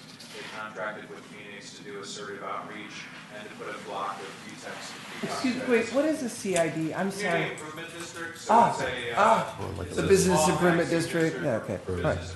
Got it. And so they're directly funding assertive outreach to people who are on the streets of the downtown area, and then the downtown CID and the Business Loop CID are coordinating on the Real Change program, which is an educational program about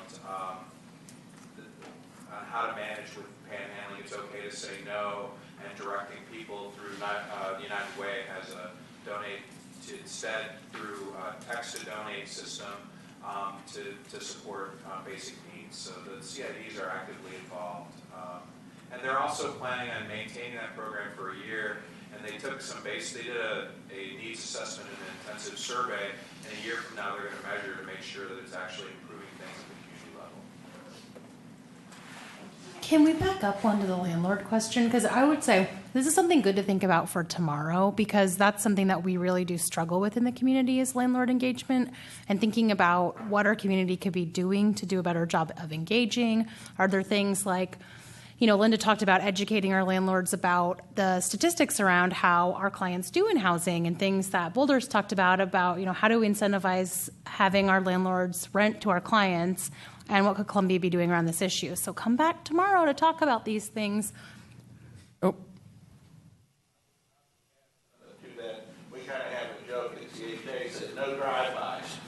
You can't drive by with your client and drop them off and expect them to be able to lease up successful. If you help your client and talk with the landlord and let them know you're available, you're starting to see some deterioration in housekeeping or some other kind of things to prevent them from being evicted later on, if they can contact that case manager, you're much more likely to keep their house. That's a great point, the ongoing relationship and being there. It's good for the caseworkers to develop those relationships with landlords. Absolutely. Okay, then we have a question on, and I think for our Boulder people, how do you address resistance, or have you had it to data sharing? Or anybody else up here, do people trust that it will be used to improve coordinated services delivery based on how you outline the agreement? Yeah, that's a great question. So we've had a lot of resistance at different points to data sharing. It's a process, and so I think from a provider or a partner perspective first. You have to approach it with good intent, and you have to be very transparent about what you're trying to do. And I think you have to really understand how to make it reciprocal so that there's a gain. And we have started a lot of our data sharing projects by saying, help us help you.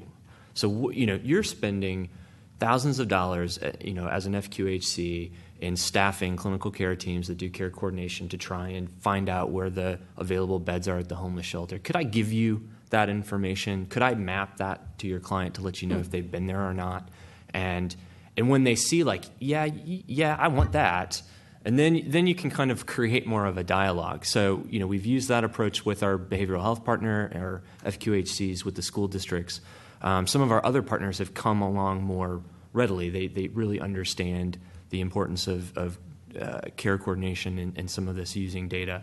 From a client perspective, you have to be very transparent. You have to put the client in the ownership and driver's seat on that. So all of our releases of information are very clear about who we share data with and what types of information is shared, and that's it. And we have to walk that line. I mean, once you gain that trust, you have to walk that line. And we're very clear, and we revisit those and update those with clients regularly so they know. In our new portal application, the client can actually see who's got access to their information and control it. So they can turn it on and turn it off if they don't want it to be shared, because that's really their right in many cases. For some cases, like child welfare, it's not entirely their right on some things, but we operate within those bounds. And that last question kind of dovetails. Is there anything else that you would like to add on your Share documents. So, it's government. It's awesome. We collect paper on everything, and historically we've collected those in case files that existed separately in drawers and separate programs. So SNAP would have a program file, child welfare would have a program file. What we did is we in our data warehouse created an index that matches the client's identity across all these systems.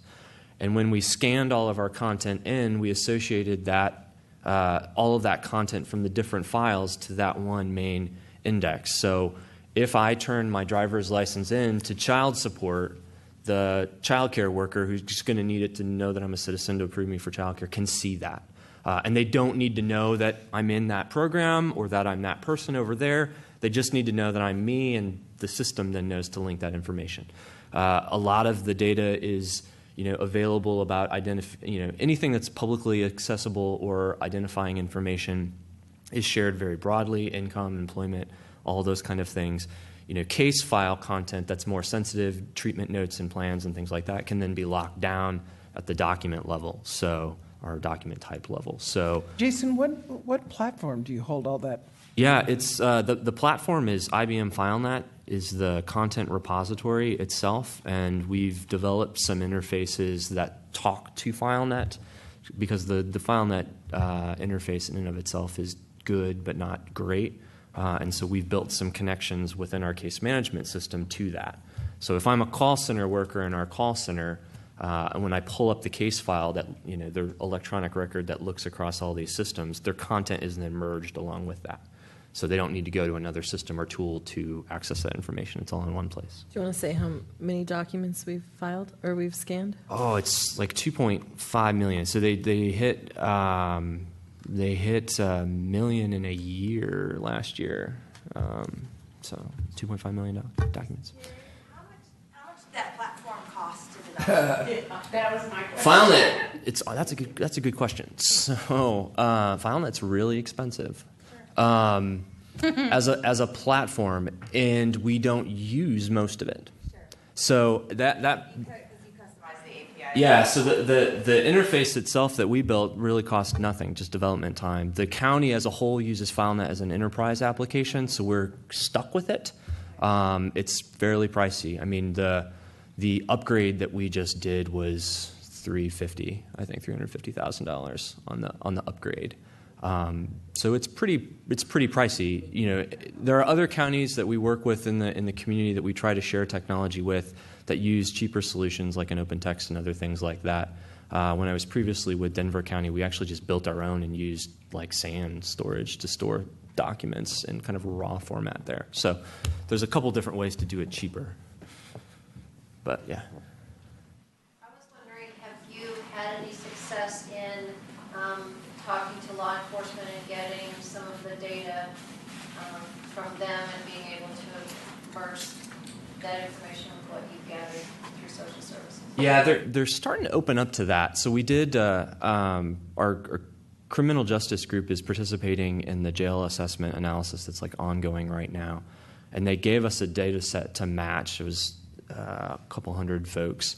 And 95% of them matched into our system. And that really blew their minds. They're like, oh, okay. So what you've been saying about a lot of these folks have complex social needs and they're already known to us, wasn't just talk, there's some numbers to it. So they're getting more receptive, but we're not quite there yet. And we have a few more questions. The first one wasn't really addressed tonight. I think it's a local issue. I don't know, Steve, if you feel comfortable talking about what the city is doing with the increased number of homeless people at stoplights. Yeah, I hear that a lot lately, and we hear it consistently. There seems to be an uptick in people panhandling. One of the things that Change for Columbia is trying to get out there that's an important issue is that not all panhandlers are homeless. Right. In fact, Phoenix, I think, found about 3 in 10 of the panhandlers, if I'm not mistaken, downtown are actually experiencing homelessness. So there's a little bit of messaging to get out there about disassociating panhandling with homelessness. But the answer is what we've tried to do, and frankly, we're doing it on a wing and a prayer. There's no money for any of this, is the street outreach. That's new. I mean, we're just doing that. There's only one source of real funding, that's ESG funding for street outreach that Phoenix is getting. But in large part, thanks to Phoenix and Katie, and the police department has joined on, along with other providers, Burl, New Horizons, Rainbow House. That's really been our answer, is get out. And, we can't stop people. It's enforceable on on some of the roadways, and my police friends can help me out here. In some places it's not. There have also been some really important rulings in court lately about striking down aggressive panhandling laws. Basically, it's treated as free speech. It's challenging for us because it becomes the face of homelessness, and we get that, and so our response is to go to them. That's what's different about how we're doing business, is instead of waiting for them to come to us, the most vulnerable people, we're going to them, and that was a big part of Katie's presentation, is to build a relationship. It may be picking Red up out of the intersection and giving them a bottle of water. But it might also be, I saw the last report, we had housed 3 people in 1 week. I guess that was a long way of saying I think what we're doing is 2 things. One is the Change for Columbia, to give people an alternative to give, and that money goes via text to the United Way and then to the Basic Needs Coalition. Then we're using those for street outreach, and then also the street outreach team. I would say specifically, we do kind of a coordinated outreach on Friday every week, but then the staff from Phoenix and New Horizons, which are funded for outreach, they both do additional outreach throughout the week. So in Albuquerque, if you're panhandling, somebody from the city will come talk to you and say, if you'd like to earn some money, you can clean this highway, and they're employing people who are panhandling and paying them. So is everybody taking notes on that when we talk tomorrow? Because that's an awesome point there. Yes. So this is the first form in which I've heard about this app where you can donate instead of giving money to a panhandler. How is the city or the United Way or anybody advertising that? Because I work in homeless services and I didn't know that. Yeah, I think I'm going to be, if anybody in the room knows me, I'm going to be blunt. That's how I roll. I think we've been a little careful about it. I think there's some, honestly, we've gotten some blowback about it. I know Mike's talked to folks, I've talked to folks, the CIA, we've actually gotten concerned about it. So to be totally honest, I don't think it's been promoted real widely. I think one of the things we've done, and Katie's not here, but is to change some of the messaging downtown that was a little more directive about not giving versus a much more passive approach, which is just to say, hey, here's a different way to give without saying don't give. And so I think it's in the works, and I think when we get to a place where people feel comfortable with the messaging, then I think what I would envision would be to roll it out. Having said that, it's not our project. It's a project of the 2 CIDs, and we're just saying, hey, we offer a pretty neutral way to give the money, which is that it's not going to one agency. It's going to go to all these agencies that are doing street outreach, and that was kind of how we got involved. So I hope that answers your question, but it's kind of been intentional, actually. And if you go downtown, you will see posters in almost every store that have that messaging on them right now. And that's actually what we got blowback about, the business loops and the Change for Columbia. That was the downtown CID's own campaign. They were both but directing text, and so I think that you're going to see that one kind of get pulled back a little bit and then go to a little less kind of directive one, a bit more passive. We have time for one last question, and I think that would probably go to Linda about what is there a size city that's more successful, large cities versus small cities? What's your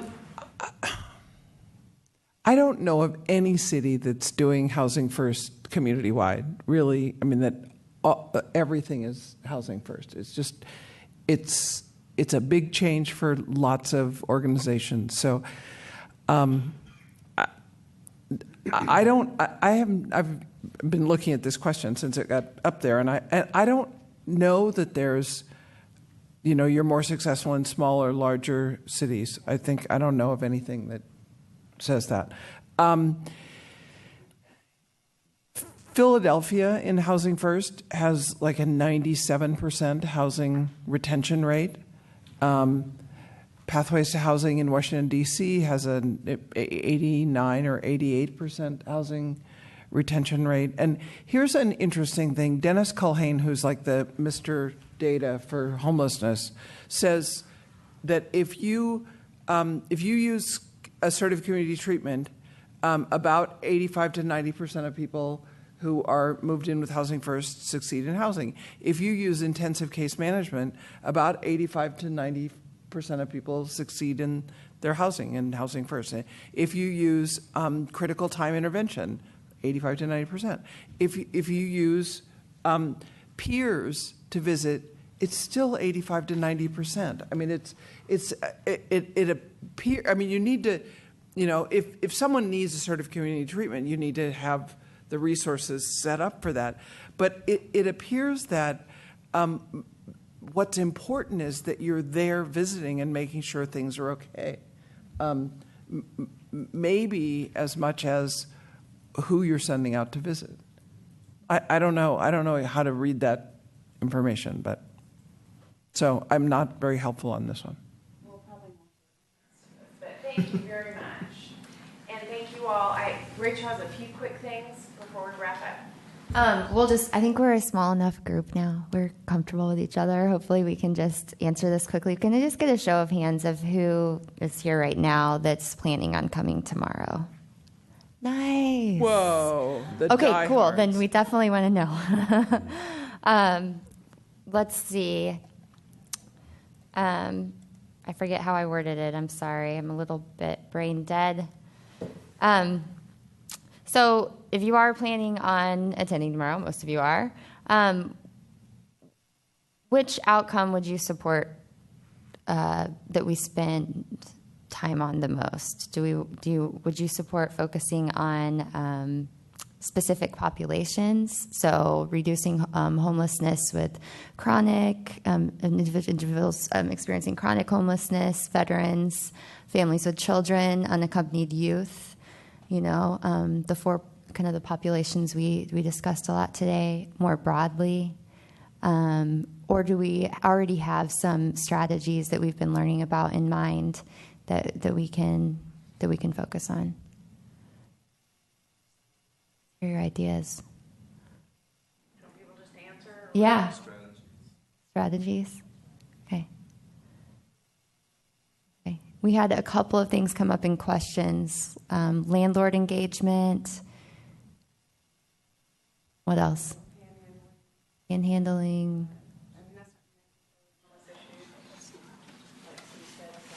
Housing First was a pretty strong theme throughout today. Are we thinking about what that looks like here? Is that a large part of the conversation? Housing first, and then identifying in the continuum of care, identifying where the gaps are so that it's more comprehensive in our Columbia community. Okay. Yeah. Oh, that was so cool. That's for sure. related to tomorrow that people would have a hope for? Working through some of the NIMBYism around permanent shelters, emergency shelters, which is something that the community can't get done. So moving past the NIMBY or banana, that's what we want to love the banana. And that was the one thing I brought up today, hoping that women will be moved up to the first shelter, ASAP, and I have a personal issue that some of you've heard me, but ladies in top of a successful gentleman, at a year and a half later, she needs to be out. And I'm sure there's other ladies in the same position. We need to rescue our women and start with at least that one. From a meeting with Ms. Despain, the community mentioned they'd like to see 4 separate housing units in our city. One for men, one for women, one for men with children, and one for women with children. If we just get started on one goal, as the lady from the front, Washington, D.C. says, house first. Yes, Linda? Yeah, I'm 100% with housing first. I think you might want to do some looking at what the needs are in your community before you decide which housing you're going to develop and how to do that. I don't know what the needs are, what the scope of the problem is. I think that's what we can definitely add Yeah. that as something we can research. And I'll just leave this open. I'll just leave it open. If you're thinking and you're going home tonight and you're still thinking about it, just you can still text it in. text if you have ideas about things you want to focus Rachel on will be tomorrow. up all night. All night long. Yeah. Hanging out right here. Hey. I'll be in the same outfit in the morning, friends. Your notification. Stand on her chair again to get you back, but since you all raised your hand, we'll take you off. All right. All right. Tomorrow. Did you see me get the, yeah. Thank you all Yeah. very, very Okay. I want to see.